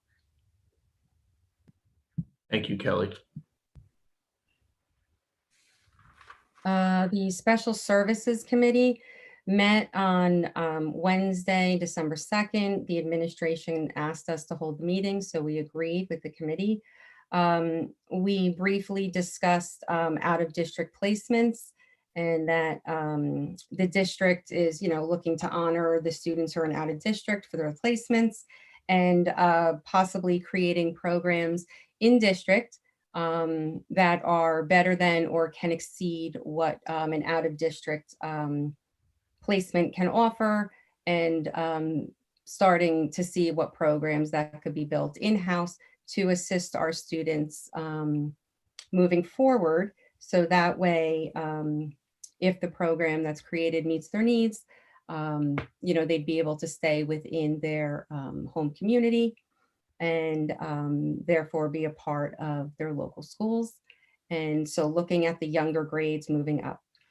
And that meeting was for about 1 hour and 15 minutes on Wednesday, December 2nd. And then also on a second meeting on Monday, December 7th, for 1 hour and a half, we had a CPAG, which is Special Education Parent Advisory Group, administration and board meeting.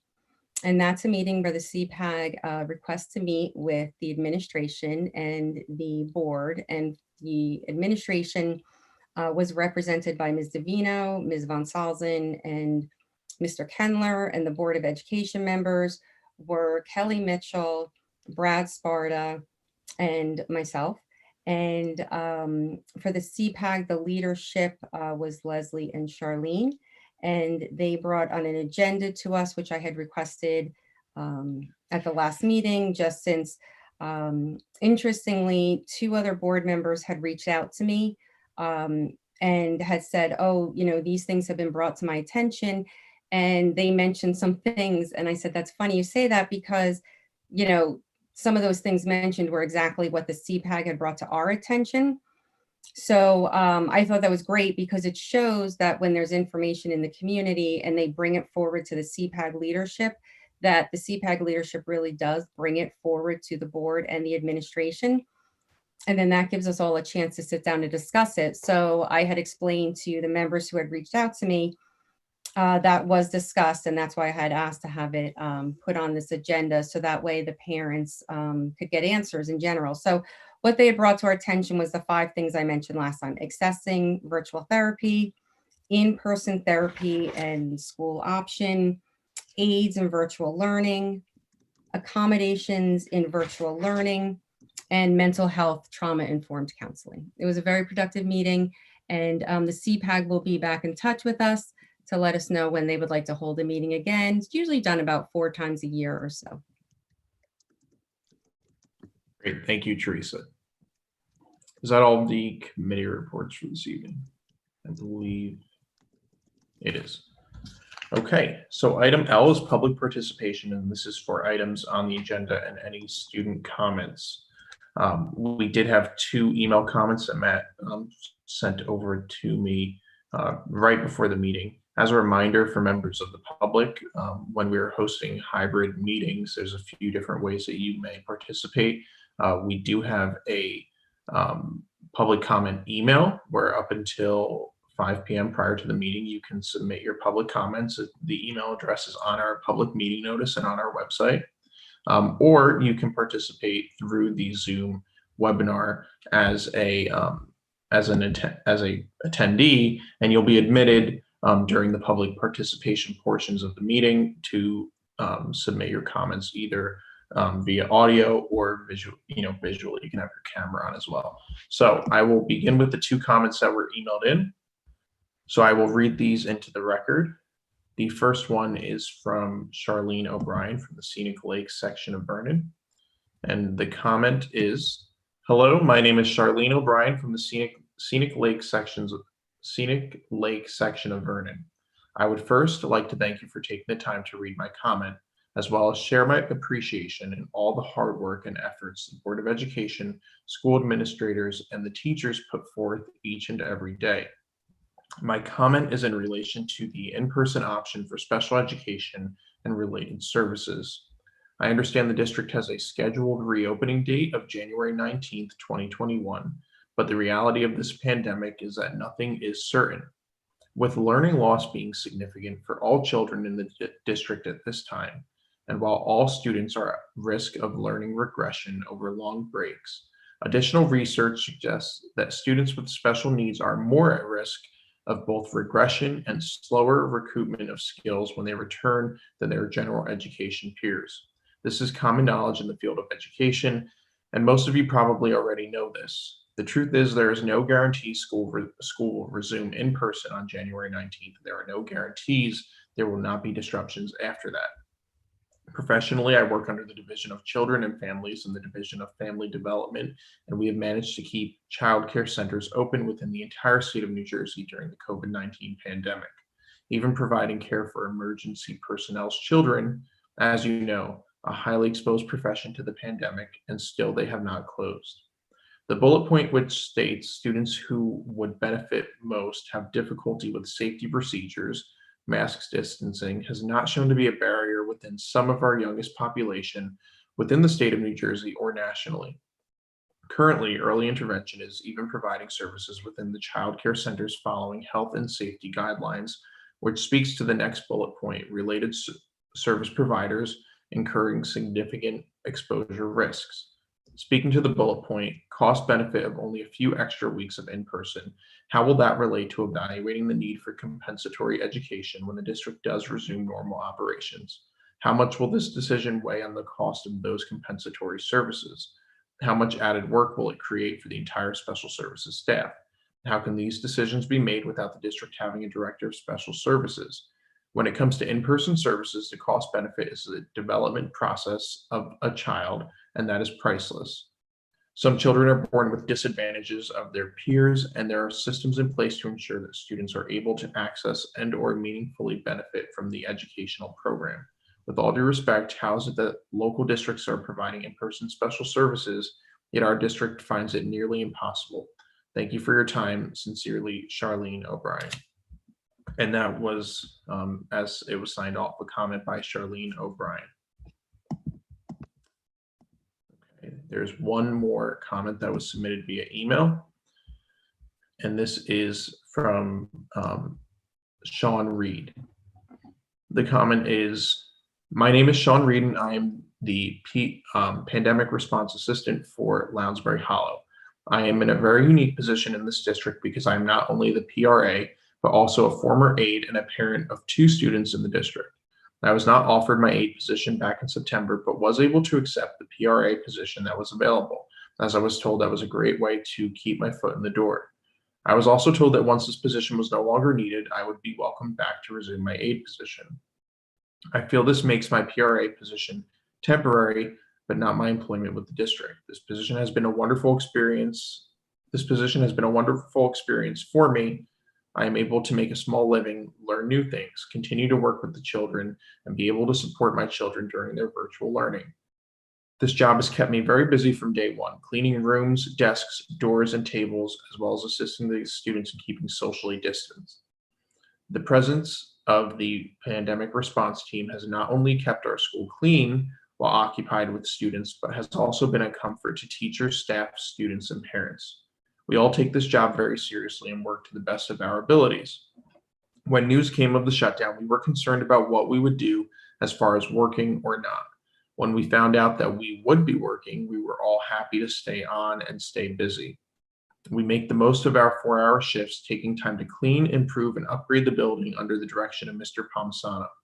Having the pandemic response team working to help supplement the custodial staff to complete long overdue tasks has been our ultimate goal. As I was listening to some of the board members speak about the group of us as if we were only dollar signs and not people was appalling to me. I've never felt more disposable, and it was not a good feeling.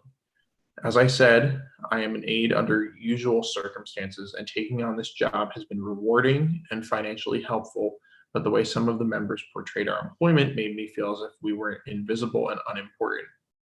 I am thankful that the remaining board members voted to keep us working. My sincere hope is that the board recognizes our worth and importance going forward as we navigate the rest of the school year.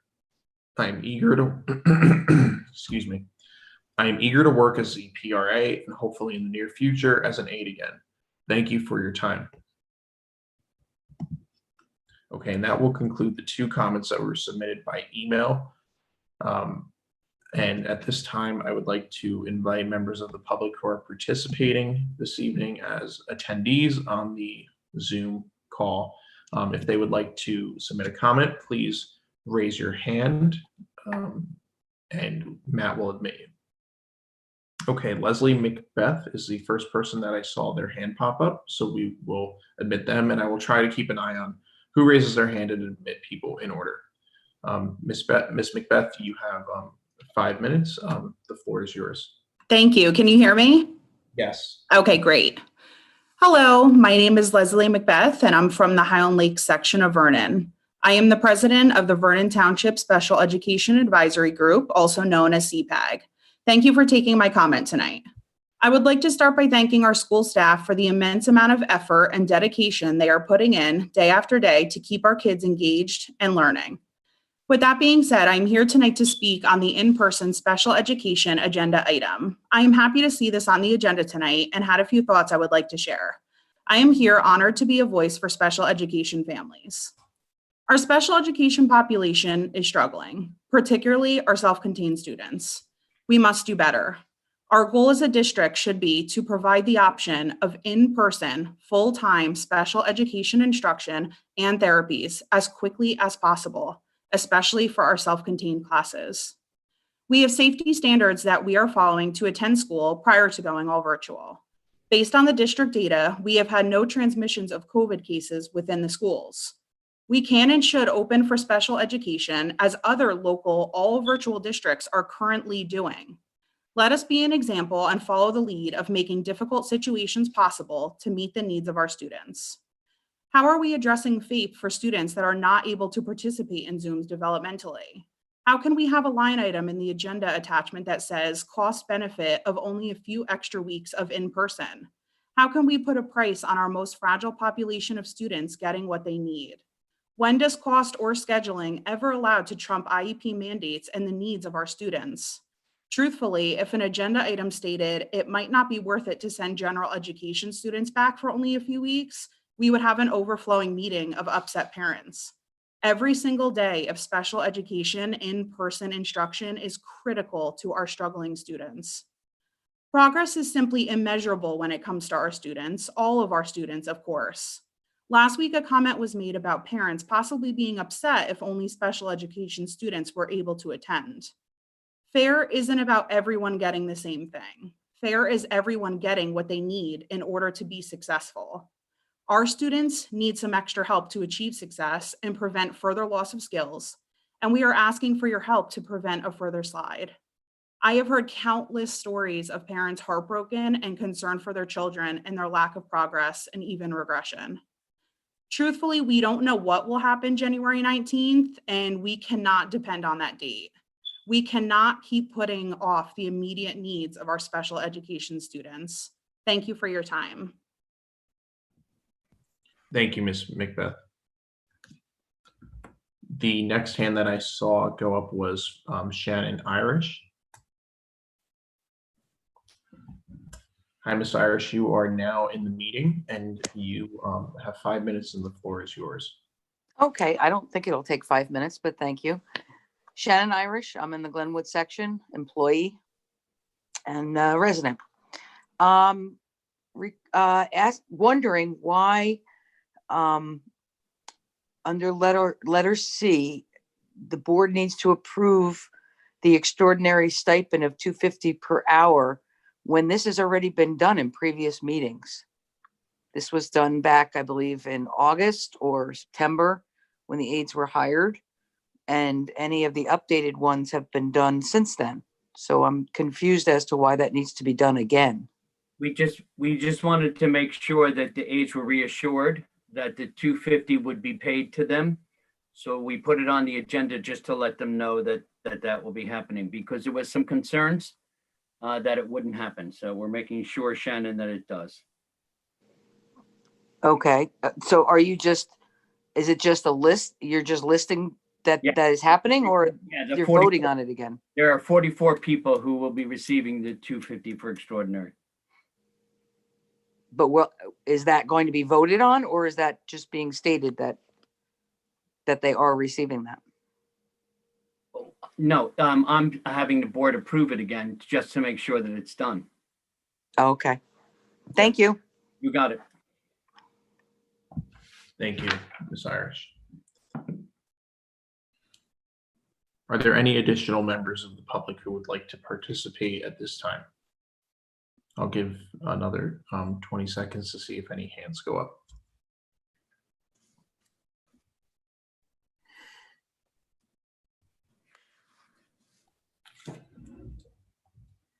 Okay, seeing no other hands raised, we will close it to the public at this time. Thank you very much for bearing with us as we navigate this new platform. Item M is the superintendent's report. Ms. Davina. Thank you, Mr. Annunziata. The members of the public, I believe my superintendent's report was uploaded to the website. The board members have received it. The first item is LEAD, which was a program that the board asked for an update on. It's in reference to district goal number 1.3A. The LEAD program, unfortunately, is on hold at Glen Meadow Middle School this year. The Vernon Township Police Department are unable to teach this program in an adapted or modified version. It must be in person for the 40-minute allotted time frame to teach each lesson. There are also a lot of interactive games that are played that are not suitable for online. They just don't translate to the online platform. Vernon Township Police Department are unable to do the Lounsbury Hollow School program this year as well, and so we're in an in-person setting for the same reasons. Unfortunately, the other circumstance is that training scheduled for additional officers this summer to successfully staff the program was canceled. Hopefully, we will be back on track. As all of you know, we have a very good working relationship with the Vernon Township Police Department, and I'm sure that we will reconvene those programs as soon as it is possible, considering the restrictions COVID has placed on our delivery of certain programs. The next item on the agenda is the International Student Program. This is actually superintendent goal number 3.3C. It was removed as a district goal, but the initiative began under my tenure as superintendent and remains a superintendent goal for two reasons. The first is that diversity for students is essential in developing executive functioning skills and encouraging a global view of other cultures. The second reason is that the International Student Program in other districts have created significant revenue streams, something that we are in dire need of. It's always been my understanding that the most difficult part of the process of establishing the program was getting approval from the U.S. Immigration and Customs Enforcement. We were actually approved in June of 2019, and we really haven't taken too many moves toward the next steps. I do need to publicly acknowledge Mrs. Ruth Gagliostro, my administrative assistant. I provided her with a list of agencies that I thought might be a good fit for Vernon. She pestered them. She called, emailed, called again, scheduled Zoom meetings, getting appointments with agencies is not an easy task, as most agencies have no reason to take on additional school agreements. Once agreements happen, the international students repopulate every year. It's not necessary for them to enter into new agreements with schools. They have sustainable school programs in existing schools. Dr. McKay, assistant superintendent, and I, in our spare time, interviewed almost a dozen agencies who are interested in working with the Vernon Township School District. The primary reasons the agencies are interested in working with us are the diversity of course offerings at Vernon Township High School, which of course we're very proud of, including our allied health, computer science, and engineering programs. They're also impressed by our fine and performing arts departments, athletics, and levels of success. Two more reasons they would like to work with us are concurrent partnerships that we have with colleges and universities, and our close proximity to major cities like New York, Boston, and Washington, D.C. In January, I'd like to invite an agency representative to present to the board, inclusive of a motion on the agenda to approve a contract with Educatius. The reason I've chosen this agency are listed. The items are numerous. They work with over 1,500 students a year in the United States. They already have applications for the fall. December and January is their recruiting season for the fall of 2021. Therefore, for me, it's important that we dialogue with them soon at the board level. They've been running virtual fairs in other countries, for example, in Norway and Italy during COVID, to be prepared for when students can attend, participate in the international programs. They're known for developing a rapport with the community. They have contacts in growing market areas such as Europe and Brazil. CSIET, they are CSIET certified, which is the highest certification granted to the agencies, which includes all home and host provisions and vetting. So, for example, one of the burdens that I would not want the board or myself or a district employee to take on would be working with the vetting and the approval of the home families. Working with an agency is essential. They actually do the interview with the host family, then it goes to a regional manager, and they require a 100% rating with the host family. So anything less than a 100%, the host family is not considered to host children. If you think about it, those of us who are parents, if we were going to send our children overseas, we would certainly want that host family to receive a 100% on the assessment. Host family approval then goes actually to a separate department who's considered a neutral party for quality control. They double check everything to make sure nothing is missed with the family. For example, things like, is the child allergic to dogs or cats? Do they not want to be with younger siblings in the house? All of these things are really essential in placing children from overseas into the homes, potentially, of our Vernon families.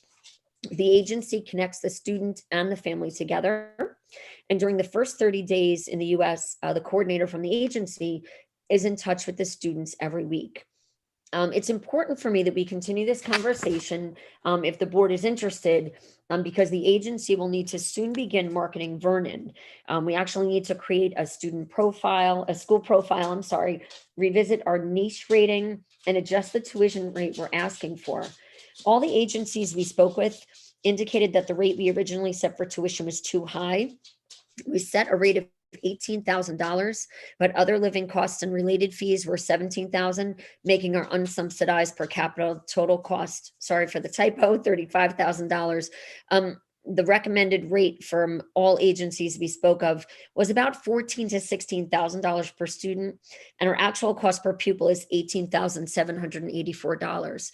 I'm not really asking for a discussion this evening unless the board would like to do so. I'm certainly open for that, or we can table it for when we have the representative from Educatius with us in January.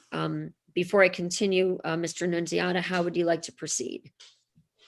Well, that was a lot of valuable information regarding the international program, which obviously is not a very pressing matter for right now. But if any members of the board have any questions or comments, I'd like to give them an opportunity.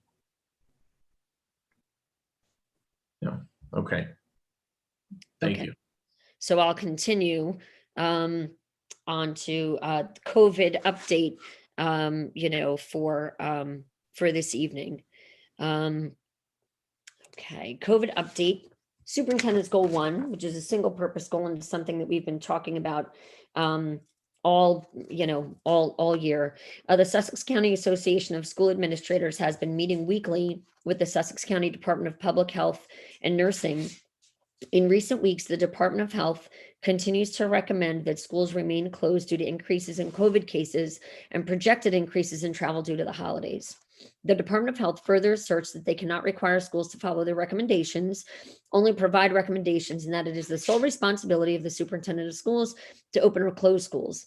In addition, Governor Murphy has not indicated who will be closing schools anytime soon, and he has also asserted that those decisions occur at the local level. Thank you, Governor Murphy. That being said, we are currently on virtual instruction with schools set to reopen on January 19th, 2020.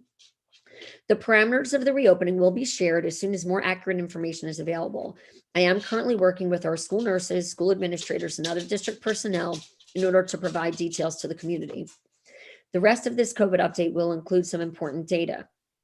The Sussex County Department of Health uses CALI data, which is the COVID activity level indicator. I actually shared data from the CALI levels in my November public presentation.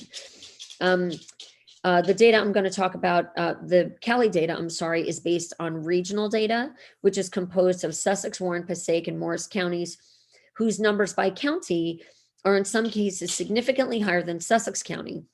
Therefore, I've analyzed the local Vernon data for your review. I will tell you that late this afternoon, I did receive the CALI rating for this week. I did not include it in my report.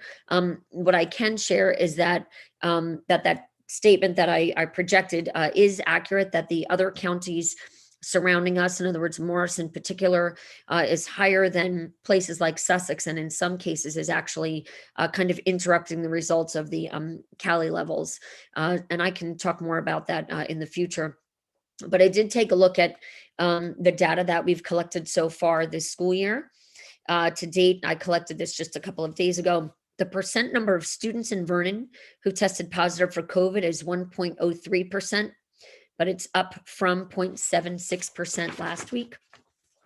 To date, the percent number of faculty staff in Vernon who've tested positive for COVID is 2.0%, up from 1.63% last week. To date, as in this week, 12/15, the percent number of residents in Vernon who've tested positive for COVID is 2.24%, up from 1.89% last week. There was an increase of 87 new cases in Vernon. And Vernon has experienced fatalities from COVID-19. Based on these numbers and projected travel over Christmas, along with COVID exhaustion, it is unlikely we'll be able to open prior to January 19th for live instruction. There were many parents asking about this at the last board meeting. I felt that I had to take a look at the numbers. I've even graphed the charts that I did not share in my report, but certainly can make public if the board wishes to see them. And as you can imagine, the graph is showing just a tremendous increase in COVID cases in Vernon, particularly in the last couple of weeks. Could be from the Thanksgiving holiday. I certainly can't speculate, the reasons why. We also know that many of our families are trying to work, and that's a real challenge. We may consider reopening while we are orange. One of my previous statements indicated the district would wait until we are yellow again. Should we choose to reopen during an orange period, all Department of Health guidelines will be followed regarding quarantine, symptomatic individuals, etc. Data will continue to be monitored, and I encourage all families to do their part in remaining vigilant for wearing masks, remaining physically distanced, washing hands often, and avoid touching your mouth, nose, or eyes. From the governor's office this week, maybe some good news. We received word that vaccines are arriving in New Jersey.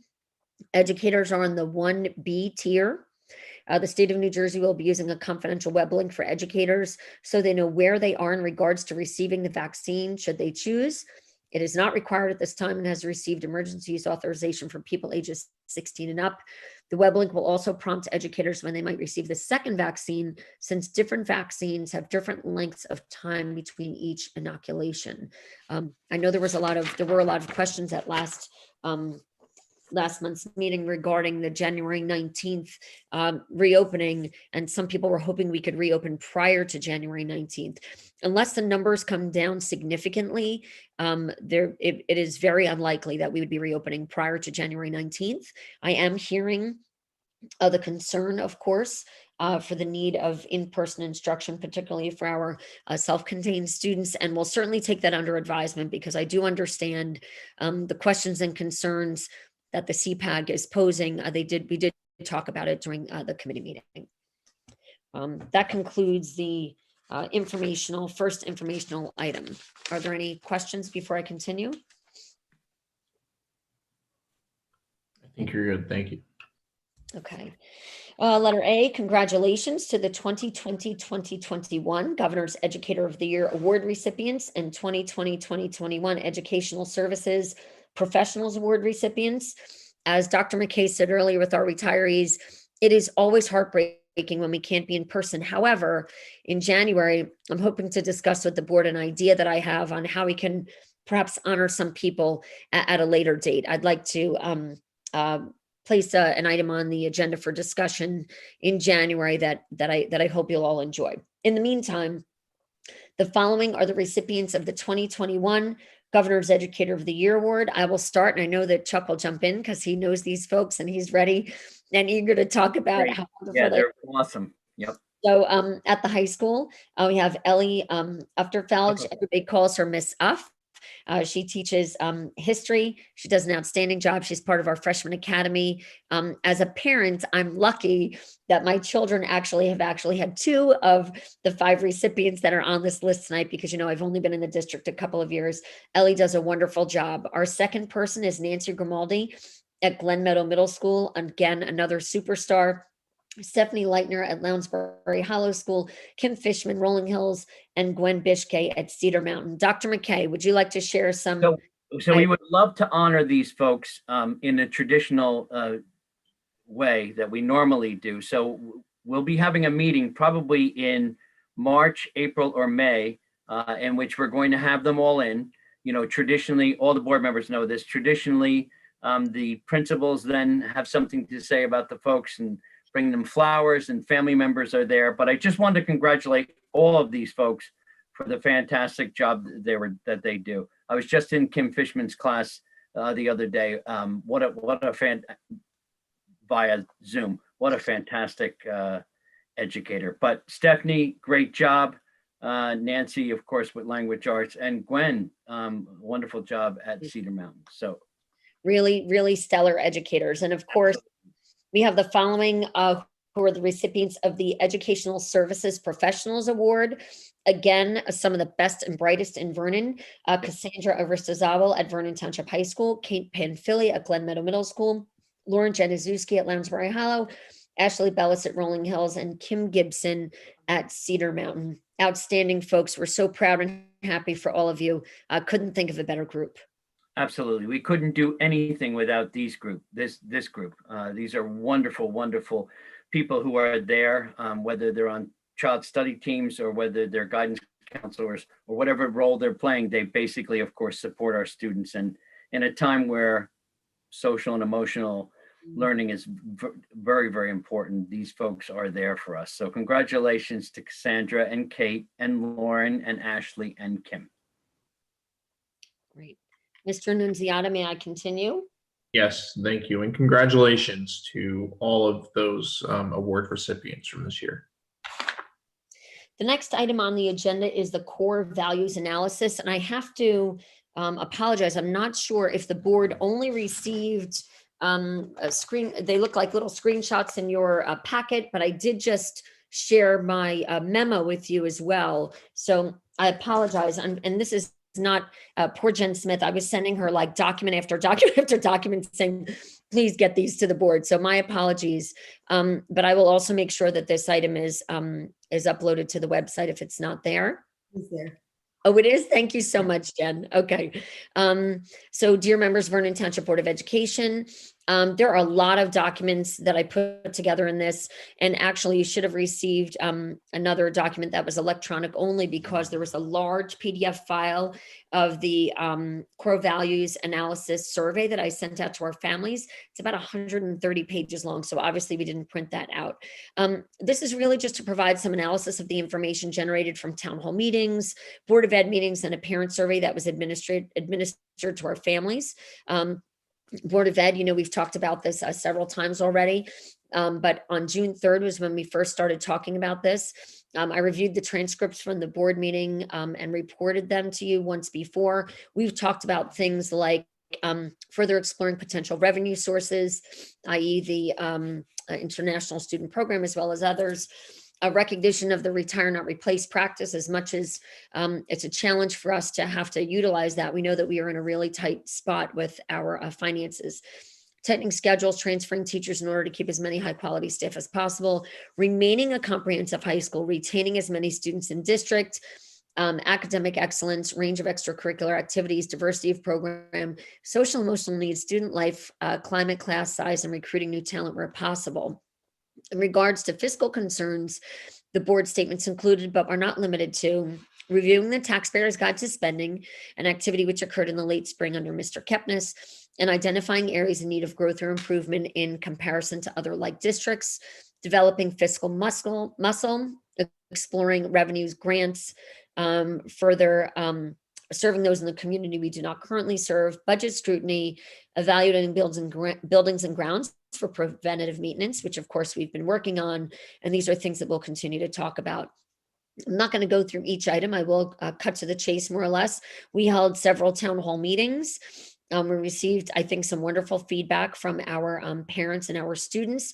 They talked a lot about not just specific programs, but they also talked about opportunities for our students, including things like leadership, cultural opportunities, athletics, academics, social emotional learning needs, of course, the fine and performing arts, and life skills. Yep. So here are a couple of quotes. School is a home away from home. Teachers are without children at times that teachers are with our children. I'm sorry, at times that we are not. Great teachers develop relationships and inspire a love of learning and exploration. Academics is important to Vernon families and students because it instills our appreciation of learning that will be with them lifelong. Academics teaches discipline and dedication. Music or the arts encompass teamwork and cooperative learning, a place for everyone, dedication and discipline, outlet for students who are not inclined athletically, etc. Also, the survey results have been placed on the website as well. I took a look at our mission statement. I found it interesting that when I reflected on the mission statement, there are many facets of our district as reflected in the core values workshops and surveys that point to our revised mission statement. Therefore, sustaining as many programs as possible is important to our community stakeholders with minimal interruption to programs that we already offer. Unfortunately, in order to realize any cost savings, programs will likely be impacted in the next 2 school years. The Vernon Township School District is facing a significant financial challenge, which will impact the district's development and trajectory of academic, athletic, and arts progress.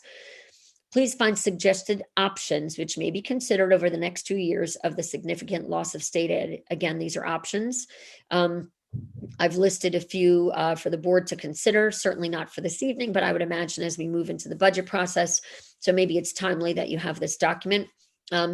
Rotating the years, elective courses are offered at Vernon Township High School. So for example, for students who'd like to take certain electives, instead of offering them every 4 years, we can offer them every other year. Many other local area high schools do this to try to maintain access for students. There is a possible impact of less access for students, but it does allow us to efficiently use our faculty, which may create some cost reductions for us. Unfortunately, we do have to continue the practice of retire, not replace. It does slowly increase class size and may diminish certain course offerings or programs, but it does provide and has yielded cost savings to the district. We could, as much as this is unpopular, it's something that we've talked about before at the board level, and this is certainly not my decision, but it's an option to consider. Considering an activity fee for high school athletics or co-curricular. I know many families have indicated that as much as they enjoy what we have, I think that if they had to pay for some of those things, it might be an option. However, the last time we talked about it was pre-COVID, and we do know that many of our families are really hurting financially. Obviously, an international student program may yield some revenue for us down the road. We could look at creating a robust after-school program at Glen Meadow. but reduce daytime offerings. That actually extends the school day for aftercare, social, academic, athletic involvement, but reduces full academic immersion during the day in certain courses. There may be some academic fallout from that, quite honestly. So I'm not saying I love the approach, but I'm trying to be a little bit outside the box on options.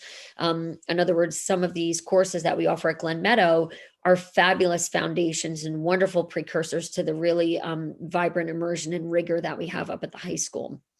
Moving coaches, interventionists, et cetera, into the classroom who are not there already is probably essential at this point. We should increase professional development so that our classroom teachers are starting to take on some of the roles of interventionists. I know these things are challenging, but from the Glen Meadow Success Academy that Mrs. Gephardt and Mrs. Von Salzen presented on earlier tonight, those interventions and collecting data in a classroom are definitely doable, but I certainly understand the challenges that poses for teachers in class. Eliminating the house model in Rolling Hills or Lounsbury Hollow could reduce one teacher per grade level. Students, of course, may have less expertise in each academic subject. We do know that what we love about the house model is that students get a really granular approach to, for example, science and social studies instead of just language arts and math. We are likely at the point in time where we can consider developing a criminal justice or first responder an EMT CTE program to maximize our CTE funding and expand course offerings. We already have some courses at the high school that I think might qualify for this, and that would increase some of our revenues. So again, these are options that have come out from all of the discussions that we've had so far. In future years, if we are able to create more robust opportunities for students, we should. Since most of our students are really with us K-12, a tier reduction in courses and programs with an effort on increasing learning opportunities in the future should have a minimal impact on students' academic, athletic, and arts career path. I never wanted to be the superintendent who cut any programs, so I do think that we need to do the best we can to try to maintain for our students. Should the reductions need to be more of a permanent nature, the suggested options above could be utilized for cost savings during two of our most significant losses of state aid, with a reassessment of programs for the next 2-year cycle. Dr. McKay, did you want to add to anything before I ask the board if they had anything? I was in contact with Sharon Fleming. I'm waiting for a response from her about the new CTE program, but it does look like we would be able to develop something with the criminal justice. And of course, any time that we develop the CTE programs, it usually means an increase of pretty significant amount of money for the Perkins grant. So that's a possibility, and that is an initiative coming out of the superintendent's office. So we hope to follow through with that. And then, of course, some of these things are very difficult to talk about because it's all about funding, right, Karen? So. Yep, it is. Thank you for following up on the CTE. Obviously, if we can increase revenues, we'd much rather increase revenues than decrease any kind of offerings to our children.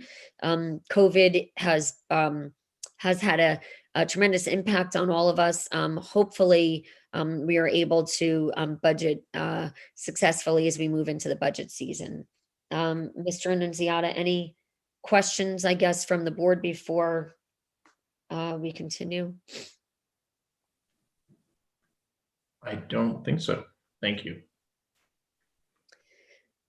Okay, the next item on the agenda is a discussion on the pandemic response team. This was a request from one of our board members. So as I don't really have anything new to add from the conversation last week, it is on the agenda for discussion. Yeah, that was me. I did ask that we just kind of, I wanted to circle back. I went back and I watched our meeting when we approved the job description, and it was very clear that this was a temporary position to clean the schools. I don't disagree that certain repairs need to be made, and I respect the Buildings and Grounds Committee.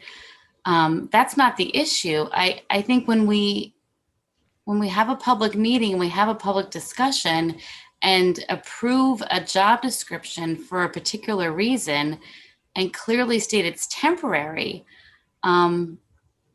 and then you utilize that for something else. I think it's inappropriate. It's disappointing to me because it was definitely because of the budget and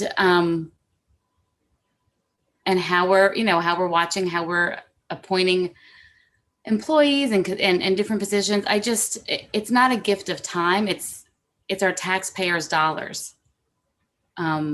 We hired, I think, 13 part-time custodians that we didn't have. Our full-time custodians, I believe, have a lighter load because students aren't in the building. I understand that the lights are already changed in the high school gym, that project has been complete.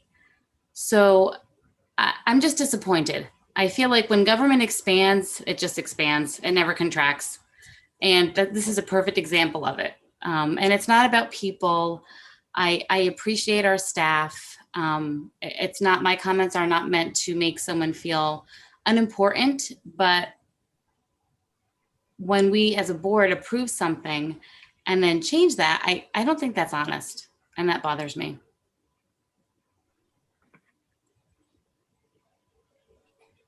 Natalie, so I'll try to respond briefly based just on where I stand on the matter, reiterating some of what I said last week.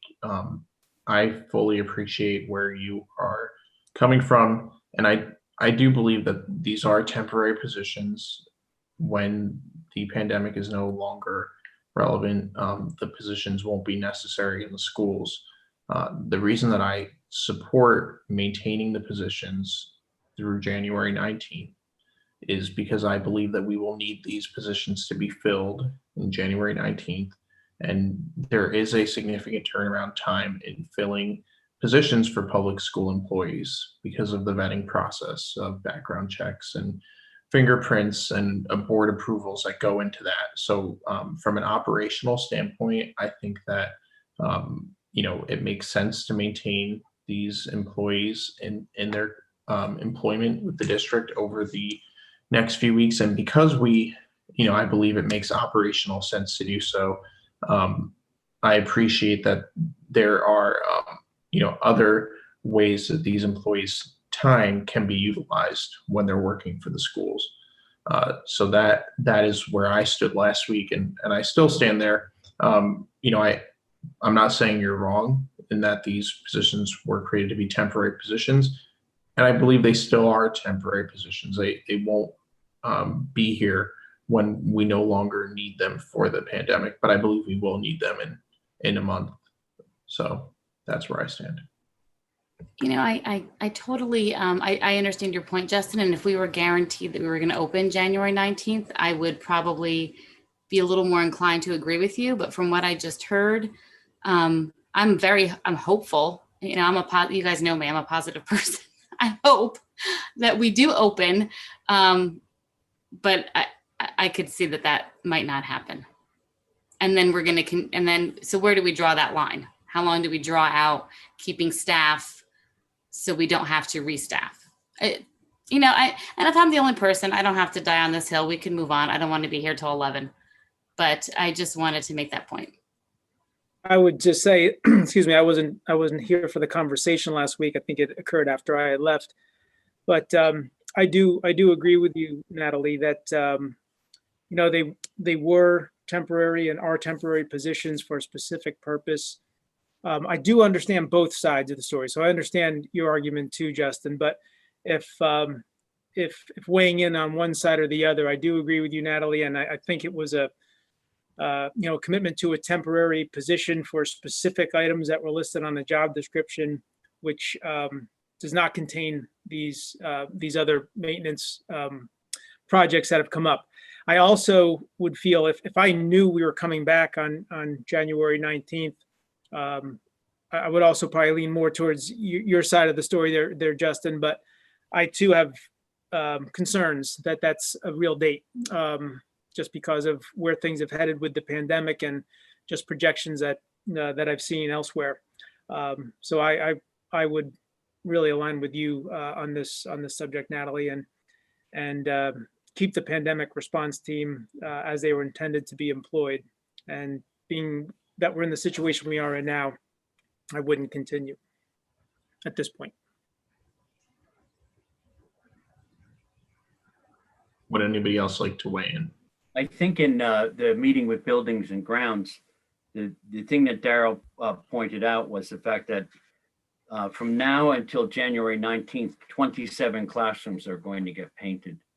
So I think that there's that sense that a lot of things would be able to get done by our custodians if our pandemic response people were working.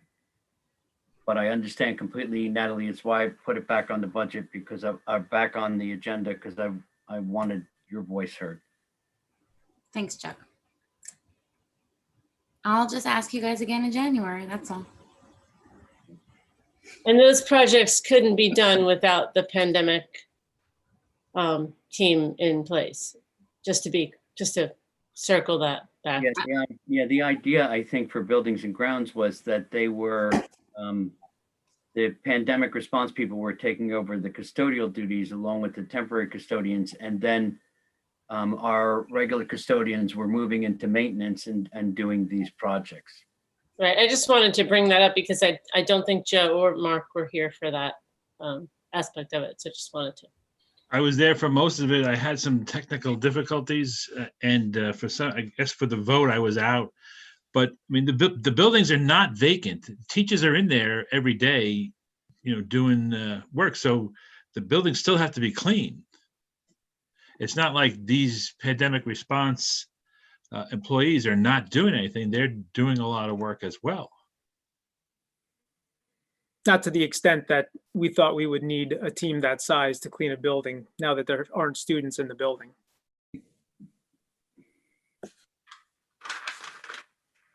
So I appreciate having the discussion again. Unless there were a majority of board members who wanted to change direction, I don't think that we're going to change direction at this time, but I appreciate the discussion. Item D, Ms. Davina. Okay, so upon request from the Special Services Committee, myself with the assistance of Mr. Kendler and Mrs. Von Salzen put together a report for the board in regards to a follow-up from the CPAG meeting. And those items were related to accessing virtual therapy, in-person option for special education, which of course we've heard about a little bit this evening, A's in virtual learning, accommodations in virtual learning, mental health, trauma-informed counselor protocols. I just wanted to respond. I know there were a couple of comments, and rightly so. Look, as we were writing this report, we should have chosen our words a little bit more specifically. The cost benefit has nothing to do with money. I need to be very clear about that. Cost benefit has to do with COVID risk. What I'm worried about is the risk of infection, not about the cost benefit. The reality is that our faculty are being compensated, our aides are being compensated. So whether we are virtual or in person, everybody's being compensated. So it has nothing to do with cost. It really has everything to do with COVID. So my apologies for the wording on that report that was shared not only with the board, but also with the public, because it is several pages long, I think 6, and I've read almost everything this evening. I didn't know if there were specific questions rather than reading through the entire document.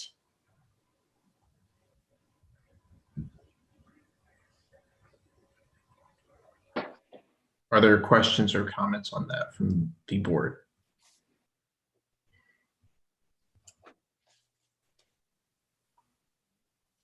And I'm sorry, before we continue, I don't know if I can ask Mr. Shea, since I can't see people. I'm assuming that Mr. Kendler and Mrs. Von Salzen are present. I don't know if they are, but if there are questions, either they or I would be responding. So They are in attendance. I can bring them in if you like. Okay, if that's necessary for the board, let me know if you have questions.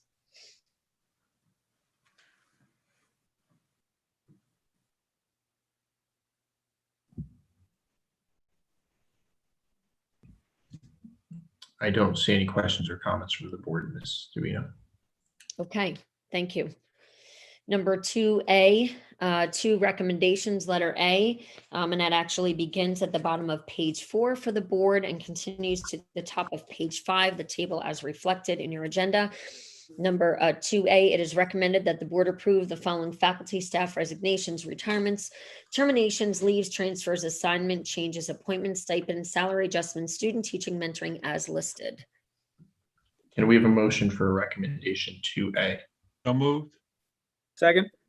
Mr. Sweeney, second by Mr. Chili. Questions or comments? Seeing none, can we please have a roll call vote? Mitchell, Yes. Dr. Peak, Yes. Miss Pellet, Yes. Mr. Sweeney, Yes. Mr. Annunziata, Yes. Mrs. Bucieri, Yes. Mr. Chili, Yes. Mrs. Coughlin. Yes. Motion carries. Thank you. Letter 2B, it is recommended that the board approve the harassment, intimidation, and bullying, school safety, and random drug testing reports. Can we have a motion for 2B? Move. Mr. Chili, second. Second. Ms. Bucieri, questions or comments? Seeing none, can we please have a roll call vote? Dr. Peak, Yes. Miss Pellet, Yes. Mr. Sweeney, Yes. Mr. Annunziata, Yes. Mrs. Bucieri, Yes. Mr. Chili, Yes. Mrs. Coughlin, Yes. Mrs. Mitchell. Yes. Motion carries. Thank you. Item 2C, it is recommended that the board approve the following aides to receive the extraordinary stipend of $2.50 per hour as per attachment D. Can we have a motion for recommendation 2C? Move. Mr. Chili, second. Second. Mr. Peak, questions or comments? I'm not understanding this at all because last week we had this addendum that came in that we were told that it was going to say 5 days a week. I still don't have that in writing. And now all of a sudden we're given this, about the stipend. I just want to make sure that our aides are being paid and treated in the manner that we would want to be. This Because is the getting- this is the 250 for their new contract for the 44 aides who receive extraordinary aid. So I just wanted to make sure that we had that in writing that they're receiving that. Okay, so there's going to be no change to the 5 days a week because I know that there was language that we were promised was going to be put in, and I still don't have that in writing. No, I think the motion from last week's agenda, what was the wording on that, Kelly? I don't remember and I don't have it in front of me. Well, it didn't have 5 days a week on there, and then we were told that it was going to. I wasn't. No, on the top of the chart. What was on the top of the chart? Didn't we talk about that, or am I recalling No, it? there was nothing, Karen, and that was the thing. We all agreed that it was going to say 5 days a week. We voted on that, but we still don't have that in writing. Kelly, was that are you referencing the recommendation that Chuck added verbally to the agenda? Yes. Yeah, so that will be reflected in the minutes for the meeting. That is 5 days a week. So that the actual verbiage of that recommendation and the board vote on that recommendation, that will be reflected in the meeting minutes. Yes. From December. I just really, I want it in writing, because I Guarantees the 250 for the 44 employees. we were promised it in writing, Justin. Yeah, it will be in writing in the minutes of the meeting. Well, then I'll just, I guess I'll wait for the minutes then. Could we get a draft of the minutes? We always get the meeting minutes a subsequent month, I believe. Right, we'll get them next month, but could they be expedited to us because of this? That's a question for Donna and. Muted. Donna, you're muted. I know. Okay. Yeah, we can email that. We can email the list from last week and the list from this week tomorrow. We just want the resolution that Chuck verbally added last week. We want to Right, make sure and that that's in the minutes. And the resolution. Okay. Mhm. Thank you. Because that's what we were promised and we didn't receive it yet. Thank you.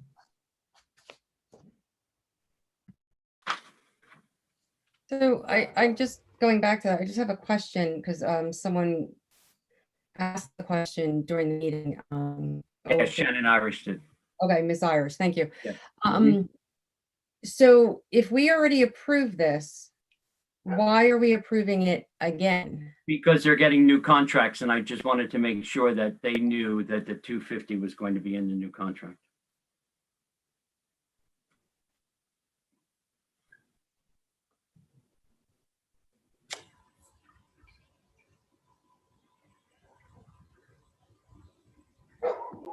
So are there any changes to the list from what we've been doing since the last board approval? No, it's just what it is a list of the people that will be receiving the extra 250 stipend.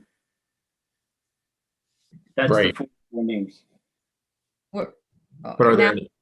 Were they not receiving the $2.50? No, they were. No, but they have new contracts now. So I wanted to make sure that this was on their contract. So I'm just letting people know.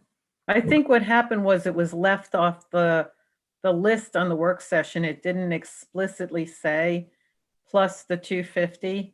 And so this is just a way to rectify it. Is that correct? In their contract, Yeah. it has the 250. Right. But the list did not. That went to the board. Well, could that just be specified? Because this kind of looks random. It looks like it's like a brand new Sure. Recommendation, but just something to clarify, so we know due to the new contract, Their new contracts will have the 250 in it. Yes. Yeah, but I mean, if we could amend the recommendation here, the resolution, so that way it's somehow noted so that, Well, I mean, why can't we have it on all one document instead of piecemeal? I mean, this is very haphazard. It's very frustrating. I'd like to see it all on one document so that way we know that the aides are being, paid appropriately. This Right. is getting ridiculous. Okay. Well, I just would like to vote now, and then I'll give you the document. But I want to make sure that we get this vote in so that we have their contract set. Teresa, your suggestion was to add verbiage to this resolution to clarify that. I mean, you don't have to, but yeah, it just looks kind of random because even if they are getting new contracts, I mean, that should say due to the new contract, just some sort of link that makes sense. Or even like Kelly said, just, having it all together somehow. It's a little piecemeal. So just, Okay. Just new contracts, it is recommended the board approve the following aides to receive the extraordinary stipend of $250 per hour. Okay, can we have a motion to amend to include that verbiage? Motion. Ms. Bucieri, a second. Second. Mr. Chili, questions or comments? And this is on the motion to amend. All in favor with the motion to amend the motion, say aye. Aye. Aye. Opposed? Okay, the motion is amended to include the verbiage due to the issuance of new contracts. So are there any other questions or comments before we have a roll call vote on the amended motion? Yeah, why are they getting new contracts? These are from September 1st. Is that the contract that we're talking about? Or this is the newly negotiated contract? This is their new contracts. This is inclusive of the 9 to 2 schedule, the 9 a.m. to 2 p.m. schedule virtual that we talked about. It's not in regards to the new negotiated agreement. I think that was the other part of your question, right, Joe? Yes. I mean, it seems as though we're treating the new schedule as a new contract. Is that? I don't know if I'd call it a new contract, but it But is. that's where we are. Yeah, well, I mean, some of these things I can talk about a little bit more in executive session based on recent discussion with our attorney. I don't know how much more that I can say publicly, to be honest. All right.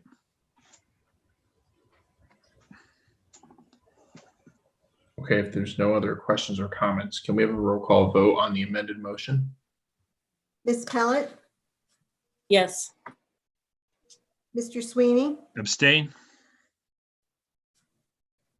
Mr. Annunziata, Yes. Mrs. Bucieri, Yes. Mr. Chili, Yes. Mrs. Coughlin, Yes.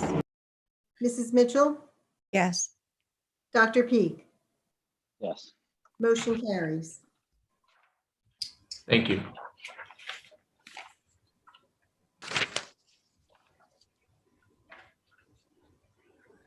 Item 2D. Item 2D, it is recommended that the board approve the 2020 to the 2023 VTEA contract and salary guide. Can we have a motion for recommendation 2D? Move. Who was that? I'm sorry. Oh, Mr. Ms. Chili. Michelle. Second, Second. Ms. Bucieri, questions or comments?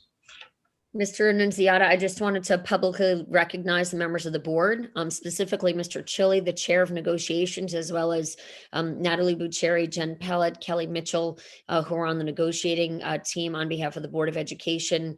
They did an outstanding job in working through lots and lots of portions of the contract. I think they really worked very well collaboratively, not only with me and with Mr. Kepnes and then with Ms. Reese at the end, but also with the VTEA. And from the VTEA side, the negotiations chair was Scott Berge, and of course, Vicki Smith, the president, was involved, as well as many other representatives. I'm sure that Mark has some comments as well, but I really wanted to acknowledge the hard work of the board. They really, really did a lot of work on this contract. So thank you so much for all of your dedication to this new agreement. Thank you. Great. Yeah, you said a lot of what I was going to say there, but I do want to thank the members of the entire VTEA team, our negotiations team as well as you, Ms. Davino, for your support throughout the process as well. Hey, the times are pretty difficult, right? Financial crisis, a pandemic that came mid-process. But I do think that throughout the difficult times and sensitive discussions, both sides and all of us were able to maintain a respectful, solution-minded, optimistic tone to the conversation.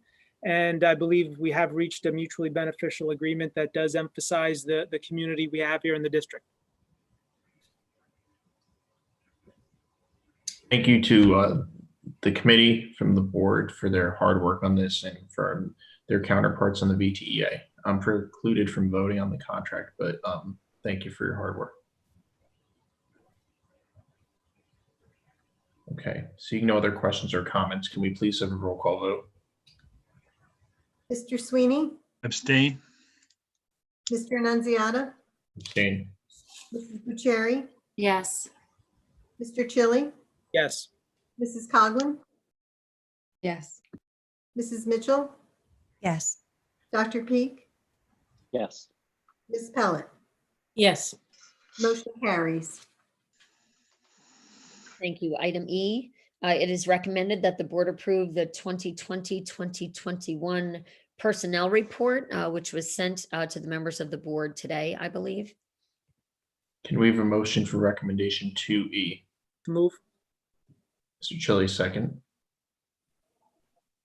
Second. Mr. Sweeney, questions or comments?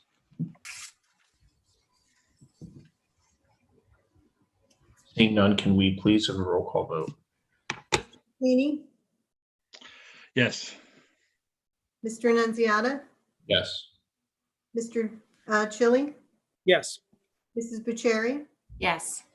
Mrs. Coughlin, Yes. Mrs. Mitchell, Yes. Dr. Peak, Yes. Ms. Pellet. Yes. Motion carries. Thank you. Item N is, Mr. Vino, do you have anything else for your report? No, thank you. Item N is the business administrator's report. Ms. Reese. Yes, item number 1A, informational items, is the certification that business administrators are required to give the board every month that no budget lines have been overexpended, which I do certify, and that's in compliance with the law. Item 2B is a lottery selection for choice seats. And I have 3 applicants here in my little dish here. And what we need to do is do this in public. We need to pull the applicants from the jar because there's actually 3 applicants for 2 seats. So I'm going to do that right now. And you won't, there's no identifying information on there, right? It is not, they've been assigned numbers. So I'm just pulling numbers. So here's item number 1, well, student number 1. So that would, this person would get one of the 2 seats. And then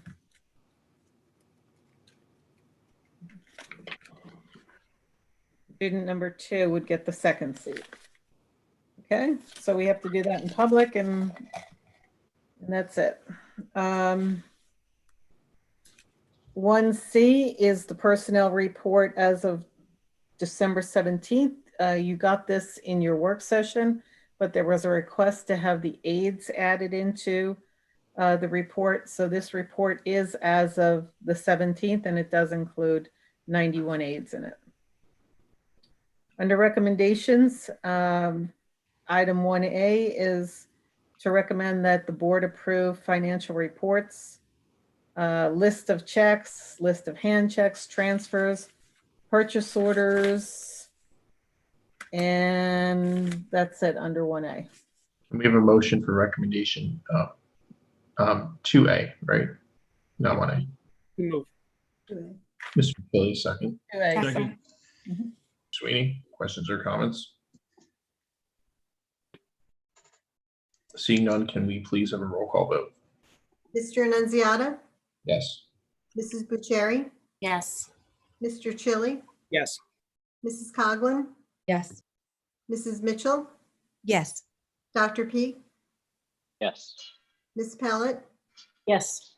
Mr. Sweeney. Yes. Motion carries. Item 2B is to recommend that the board approve the board secretary's report for the month of November and the treasurers of school monies report as of November 2020. We have a motion for recommendation 2B. Move. Chili, second. Second. Mr. Sweeney, questions or comments? Seeing none, can we please have a roll call vote? Mrs. Bucieri, Yes. Mr. Chili, Yes. Mrs. Coughlin, Yes. Mrs. Mitchell, Yes.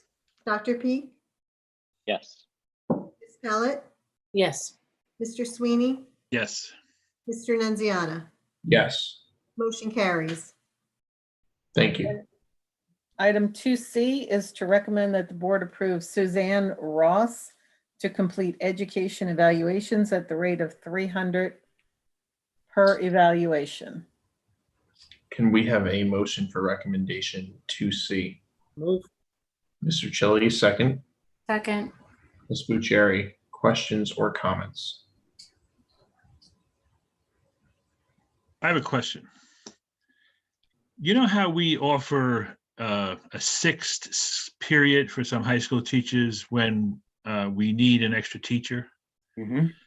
Is there a possibility that we can offer these kinds of evaluations to our child study team, or they're already overworked?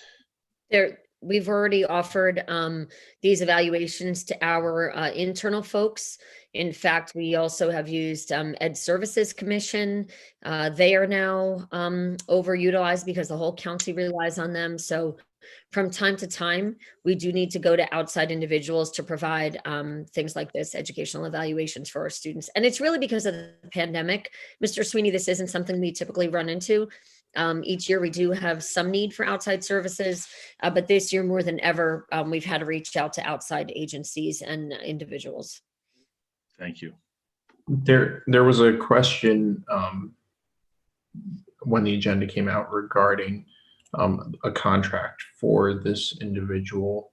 And it was indicated that it's not under contract, that the board would approve a recommendation which would allow the district to utilize them as a vendor, if I'm understanding correctly, and they would have to provide a proof of insurance. Is it normal for us to not utilize a contract for an outside service like this? I mean, I know when we use, or I don't know, but I believe when we use like speech therapists that we've hired for outside services, isn't there typically a contract from those services? I think it really depends. And I mean, Donna may be able to answer better than I, just because this really has to do with billing and whether or not we're paying through payroll or accounts payable. It's my understanding that when you use an outside vendor, sometimes we're using people who are vendors who have like an LLC, some people that are consultants, and sometimes individuals. It really is done on an as needed basis. And really during times like this, when we have nobody else to provide these services, for our students. So I think part of it is it depends on the situation, that we're currently in. But the first part of your statement was correct. The services, they actually would have to invoice us more or less. And then they would be paid through accounts payable. They invoice us for the services they've provided, and then we compensate them for the services they've provided for the district. Without a contract, is there additional like legal or liability exposure? The purchase order, our purchase order is really our contract in this case. She's a sole proprietor. I'm not even sure that when she understands everything that she's going to have to do for this position, if she's even going to proceed with it, because she used to be a former employee. Now she'll be a independent contractor, and I'm not sure she understands what that all means to her from a tax standpoint. So people that provide contracts are people that have a business, have an ongoing business. She's doing this sort of as extra compensation for herself. She doesn't have a business per se to do this. She does have a license to do it, but she's not running a business. Does that make sense? I see. The other point is that even should this motion pass, I think what Ms. Reese is trying to say is that this particular person whose name is on the agenda may choose to not follow up and provide the service for us, because there are certain parameters that she needs to meet under risk management and that sort of thing. So the motion on the agenda you're giving us permission to use her, but we still have to go through some other steps first to make sure that she meets all of the appropriate criteria in order to be able to provide services for us. If she does not, then we won't use her. Sounds like we might need a backup option though, yeah? Yeah, the problem is we're running out of backup options, Mark. You're absolutely right. I mean, we actually had another, there's another former employee, I think her name is Ellen Buckley. She was a counselor. She was here before I was here, who might be able to assist us with educational evaluations. However, everybody right now is just significantly overworked. I mean, it's really, really, really hard to find people who can do these evaluations. Like Donna said, she's certificated, so that helps us. But we keep trying. We've gone to every service we know of at this point, and now we're looking at individuals. So. I have a question, because as chair of special services, whenever, just so everyone's aware, and I always make these requests known to all board members, forwarded on any requests I make. Anytime a special services hire, even it's for a per service hire, anything of that nature, I always request to review the contracts first. So that way it can, review, make sure that they make sense and whatnot, and they meet our needs.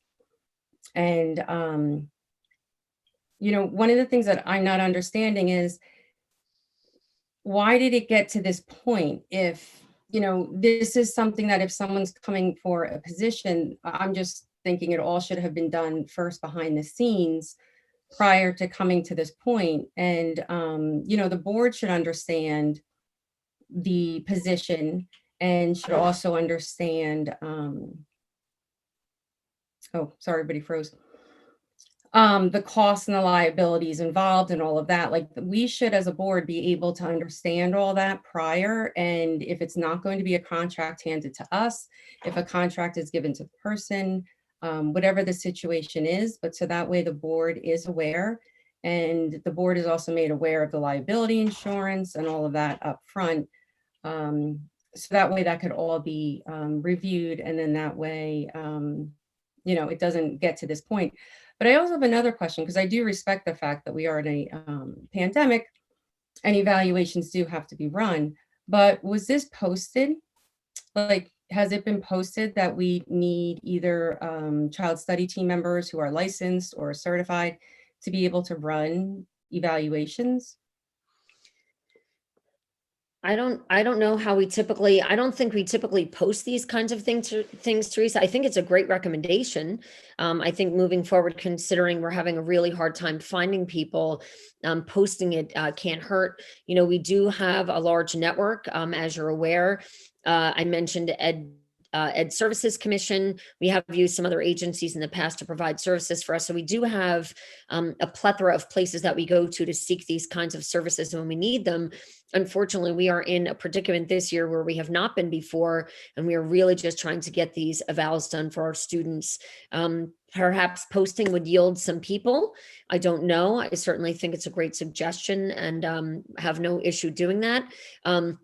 I hear your concerns about contract and special services. Myself and Ms. Reese as the acting BA, and Dr. McKay, as well as other folks in the office, it is our job to make sure that we do the appropriate amount of vetting for people once they go through board approval. In fact, this happens with lots of employees. You'll see sometimes that even teachers are a pending criminal history background check. Those kind of things are all vetted through Dr. McKay's office before they set foot in the door.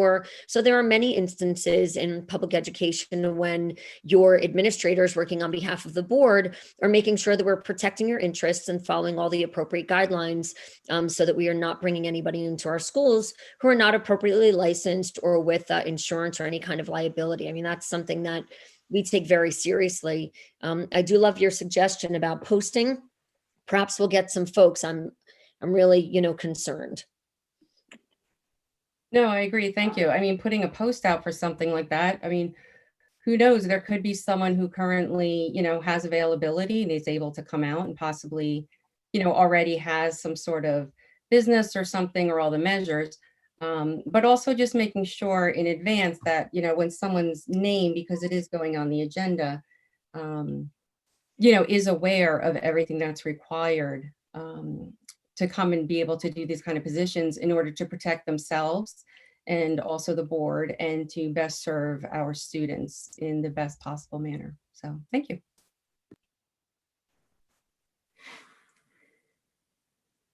Sorry, I was muted. Are there any other questions or comments? Okay, seeing none, can we please have a roll call vote? Mr. Chili, Yes. Mrs. Coughlin, Mrs. Coughlin, Oh, yes. Mrs. Mitchell, Yes. Dr. Peak, Yes. Ms. Pellet, Yes. Mr. Sweeney, Yes. Mr. Annunziata, Yes. Mrs. Bucieri. Yes. Motion carries. Okay, item 2, thank you. Item 2D is to approve the NJEA Frederick L. Hip Foundation for Excellence Grant in the amount of $10,000 that will impact both the high school and the Glen Meadow Middle School. Can we have a motion for recommendation 2D? So moved. Mr. Sweeney, second by Mr. Chili. Questions or comments? Yeah, I'd like to add something along with congratulations to Lisa Herkler for winning this grant, and thanking her. Also, that Miss Stigler and Mr. DeYoung and Miss Yost in Glen Meadow have been working on this garden as well, and they got a VEF grant. So I want to thank the Vernon Educational Foundation as well, because they've wedded these two grants together in order to make the garden happen. So congratulations to them and all the folks that are working hard on that. Thank you, Dr. McKay, and thank you to all of the employees who worked on this grant. Any other questions or comments? Seeing none, can we please have a roll call vote? Mrs. Coughlin, Yes. Mrs. Mitchell, Yes. Dr. Peak, Yes. Miss Pellet? Miss Pellet? Sorry, yes. Sweeney? Yes. Mr. Nunziata? Yes. Mrs. Bucieri? Yes. Mr. Chili? Yes. Motion carries. Item 2E, it is recommended that the board award the replacement project for the high school track and turf field to Field Turf in the amount of $700,000, $517. $700,517. Work to be completed over the summer. Thank you. Can we have a motion for recommendation 2E? Move. Mr. Chili, second. Second. Mr. Sweeney, questions or comments? I know that we have a number of options for where we draw these funds from because of the timing of the grant and because of the deposited capital reserve. I want to make sure that we have that conversation as a full board in the new year so that we can really evaluate what is the most advantageous way in terms of timing of how different funds can be utilized, that we make the best decision there. So can we please make sure that we discuss that as we start to head into budget season? Maybe Mr. Sweeney, it's something to look at in a little bit more detail in the Finance Committee. Absolutely. The board's going to be reorganizing in January, so we'll have to make sure that whoever's on the Finance Committee, takes care of that. Right. Okay. Any other questions or comments?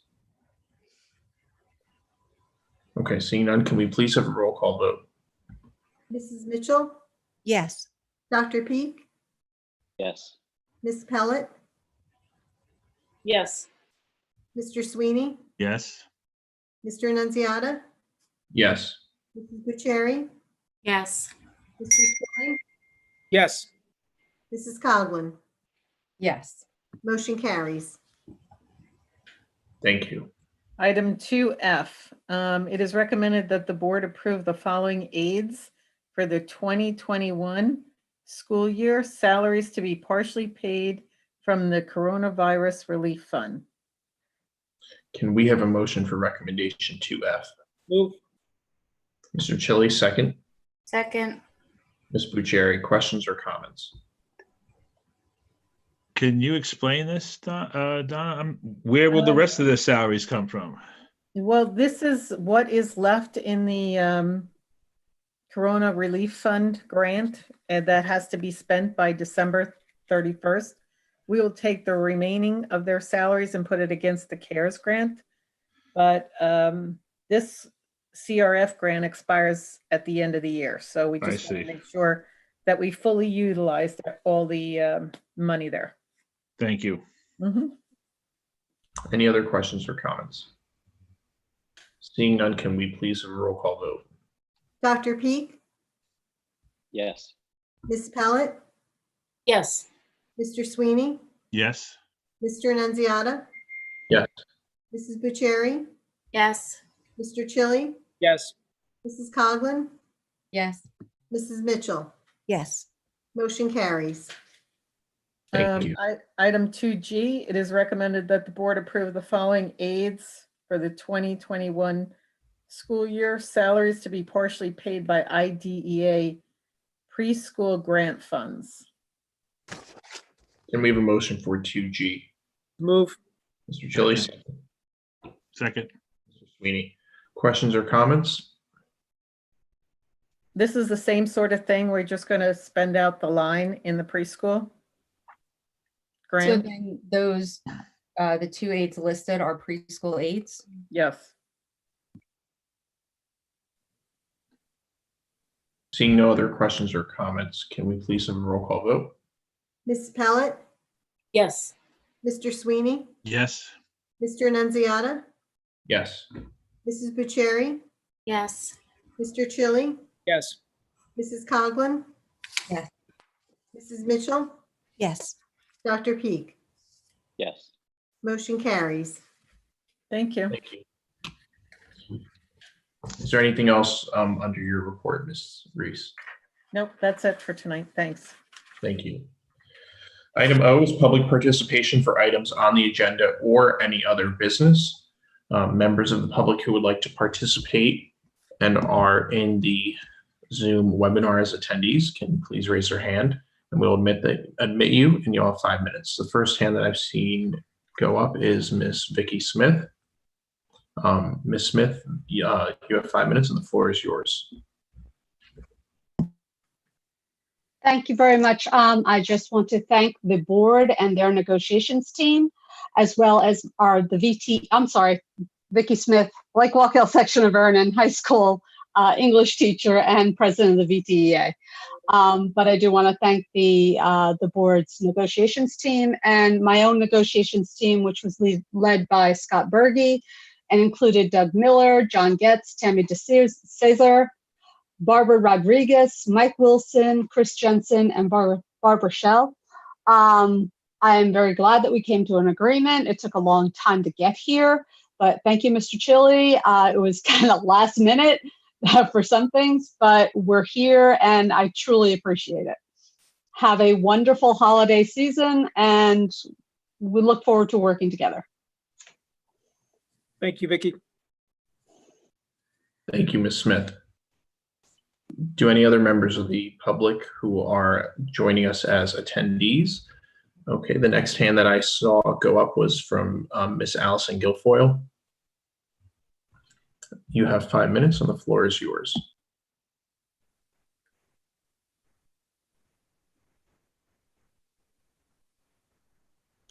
You are muted, so we can't hear you.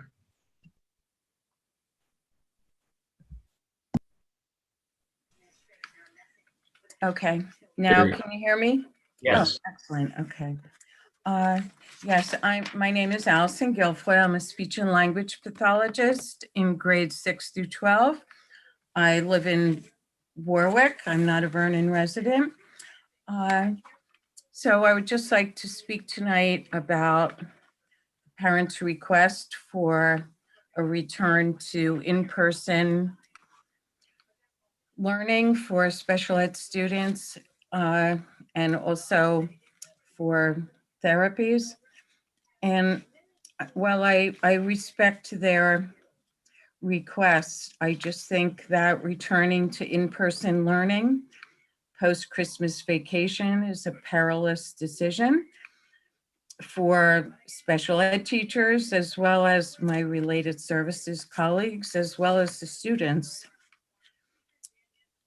I have concerns about asymptomatic individuals, as well as being exposed to people who have not followed CDC recommendations during Christmas and New Year's Eve.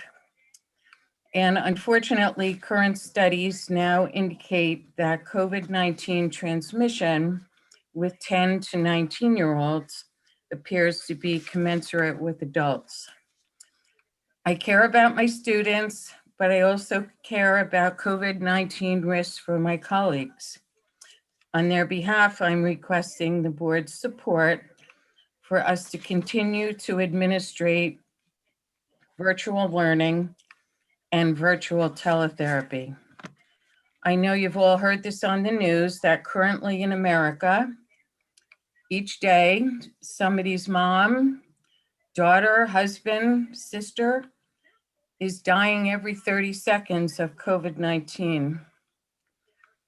I don't want one of those people to be somebody I know or somebody I work with. Thank you very much. I appreciate having the voice. Thank you very much, Ms. Guilfoyle. The next hand that I saw go up was from Miss Barbara Monschauer. You have 5 minutes and the floor is yours. Hi, good evening. Can you hear me? Okay. So my name is Barbara Munchauer. I'm a fourth grade teacher in Lounsbury Hollow. I'm also a member of the SCIP committee and a blended learning specialist, as well as being part of the partnership committee. I'm also the very proud parent of 2 Vernon graduates. And I've just wanted to state, first of all, thank you for approving our contract. I know it's been a long road and you've all put in a lot of hours.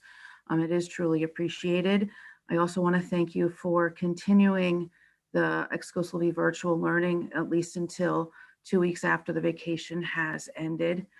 I did want to speak to the pandemic response people. I have to tell you that every day in our buildings, there are plenty of people that are working. I went in to do a science lab the other day because I didn't really need to have quote unquote lava erupting all over my kitchen counters. Everything was very clean, it was very well cared for. I could see that there was a lot of work going on, and that is truly appreciated. I just wanted to speak to the parents. I as a parent, my children received a wonderful experience in Vernon, and they've gone on to be very successful adults.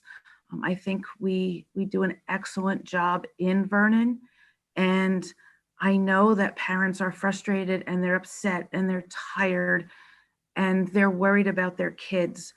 I just have to tell you that as a teacher, I have not stopped preparing for this virtual learning since last March.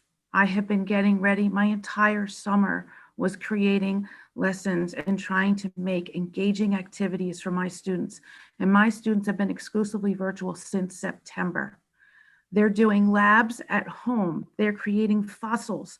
They're engaging in interactive activities, and their technology skills are through the roof. They are so good at teaching me how to do things online now that while, yes, they are losing some things by not being in the building, they're gaining something else.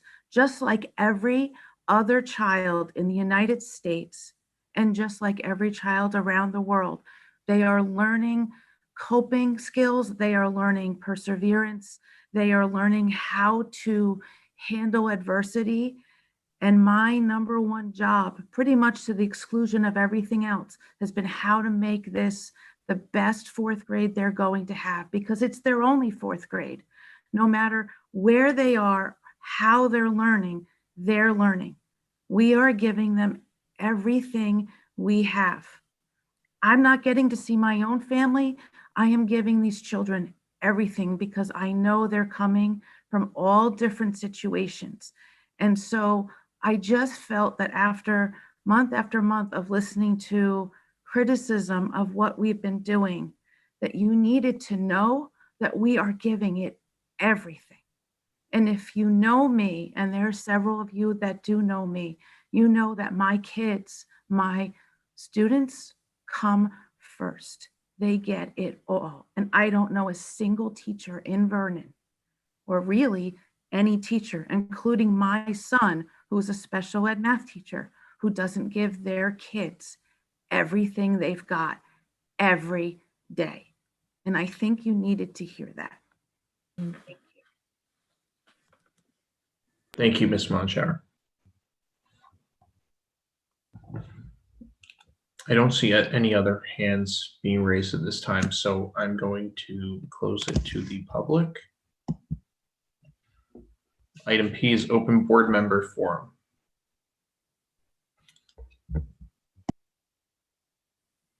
I have a quick comment that there was an article in the North Jersey Advertiser regarding the hiring of our new business administrator. And the article contained a false statement that basically said I objected to the business administrator's salary. That is not true. And I did contact Mike Zumo of the North Jersey Advertiser, and he's assured me that he has instructed the editor to issue a correction. But I do want to go on record by saying that I do believe our new business administrator's experience and approach to fiscal responsibility will be a great asset to our district, and an asset that will far exceed the price tag that has been noted. That's it. Thank you, Mark. Any other comments during open board member forum? Justin, last week there was a discussion with the board members about AP exams, and I just wanted some clarification from how the board wanted to handle that. We know that there's a reduction in cost for any child who receives free and reduced lunch. It's $53 versus $95 for the exam. that is not paid out by the Vernon school system. That's part of a national program. So I just wanted to make sure that I understood completely where the board stood on the AP. Did we want to fund the rest of that, the $53 for the 15 or so students who might be taking that exam? Or are we Yes. holding off on that?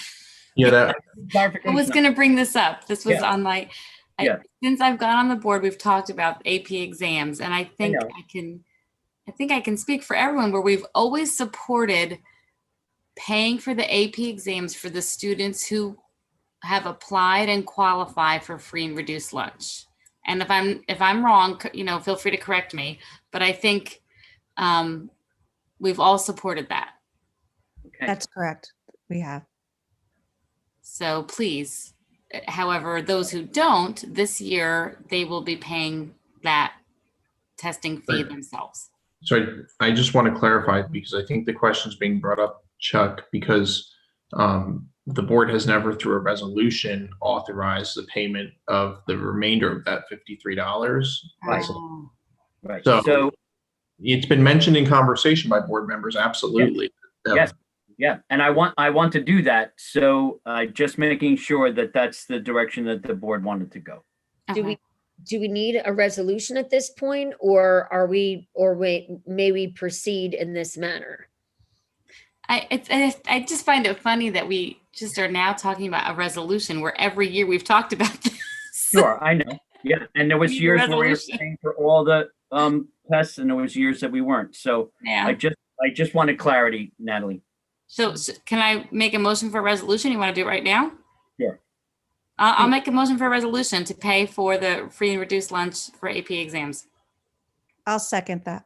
Okay, so the wording of the resolution should be in the format of a recommendation. So Ms. Savino or Dr. McKay, would you like to put forward a recommendation? Sure. Chuck, do you want to do this one? No, it's all you, Karen. That's great. Okay, we'd like to, a motion for the Board of Education to pay for students qualifying for free and reduced lunch AP exam fee at a rate of $53 per exam for this school year. Okay, and there, Ms. Bucherri, was the Was that motion and second by Ms. Mitchell? Questions or comments? Yeah, could we just have an explanation? If someone could break that down, because I'm not understanding. So if a student gets free and reduced lunch, all right, let me backtrack. How much is a regular AP exam without free and reduced lunch? $95. 95. And then if they receive free and reduced lunch, how much is it? $53. Who reduces that fee? Does the AP board reduce that fee? Yep. And I think that they get funding from the federal government. Yeah. Okay, so then what you're asking is, does the board want to pay the $53 cover the whole cost for students who are on free and reduced lunch? Exactly. Okay. I guess my other question is, why wasn't this put on the agenda then for a discussion item so we could set up the resolution and do all this during the agenda? I think it was, oh, sorry. I think it was missed, Chuck, right? I mean, we talked about it. I think there was an email sent out to the board. I don't remember. It was just something that we missed. I'm really glad Chuck remembered though, because it's really, really important for Chuck and Don and I to get specific direction on certain things, especially when these decisions really do impact our children. Right. My position is that I would like to pay for this. And for the record, for the umpteenth time, I always have and I always will To pay for paying for AP exams in a public school district. I support Justin paying those exam fees too. I second. So, but because the board has not approved paying for all of the exams, I will obviously vote for paying for some of them. I was interested to learn that previous administrations, previous superintendents, and probably superintendents in other districts make it a point to pay for AP exams because of high school ranking and high school status. So therefore, I'm at least glad that we can pay for some of the AP tests. So the major discussion that we had was back in February and March, and that discussion was about putting the funds in the budget for it. We chose not to put the funds in the budget for paying of the AP exams for all. So that was a decision that we made last year, but we didn't actually identify that we would pay for, I mean, we said we would pay for the AP exams for free and reduced lunch qualified children. And I totally support that too. Right. I just wanted to qualify that it was already reduced and it would be $53 that the board would be paying. And thank you for coming back to the board for, specific direction on how the board wanted to utilize the district funds. And it's roughly about 14, 15 children? Students? Yes. Yeah, it's 15 right now. And the total cost, Mr. Sweeney, is $795. Justin has that kind of money, doesn't he? He supports paying that, right? Again, No, he supports paying the rest of them. Oh. I support that too, but that's not what's on for discussion. You today. and Justin can split it. Okay. And, can we amend the recommendation? Natalie, I'm so glad that one of your last conversations gets to be about AP testing, because I do feel like we have spent your 3-year tenure on the board discussing AP testing. It just comes full circle. Can of worms. Don't listen, just get it right this time. Any other questions or comments? Oh. Can we please have a roll call vote? Mr. Sweeney, Yes. Mr. Nunziata, Yes.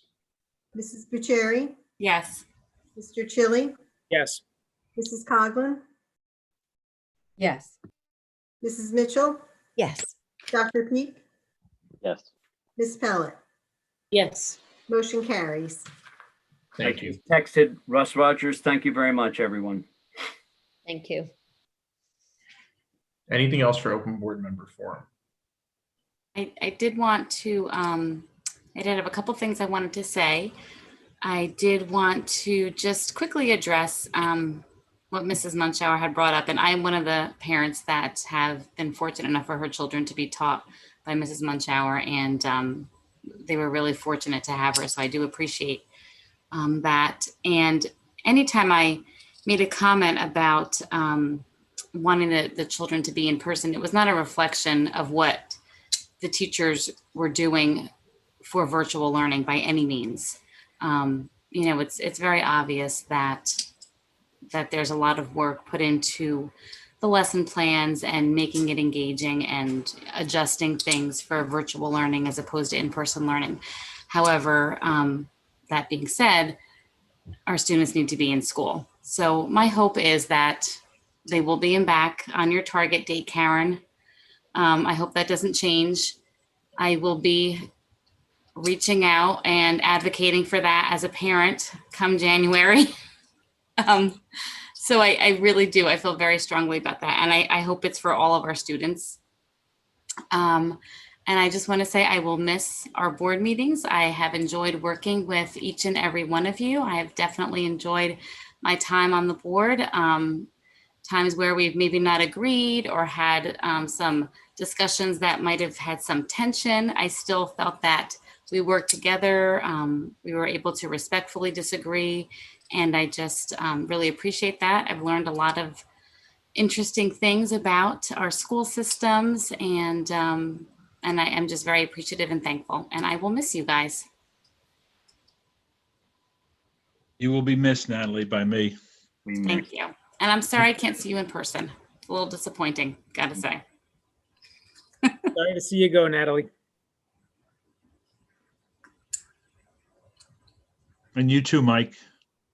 Yeah, I don't have very many words to say as usual, but I, as a lifelong learner, I learned a tremendous amount from all of you, and from being a board member, from probably too much about fund balance and bank cap that I need to know. But it's been a real learning experience, and I think one of the main things that I've learned is that we have leadership from the central office of dedicated professionals that really know what they're doing. They know how to run a school district.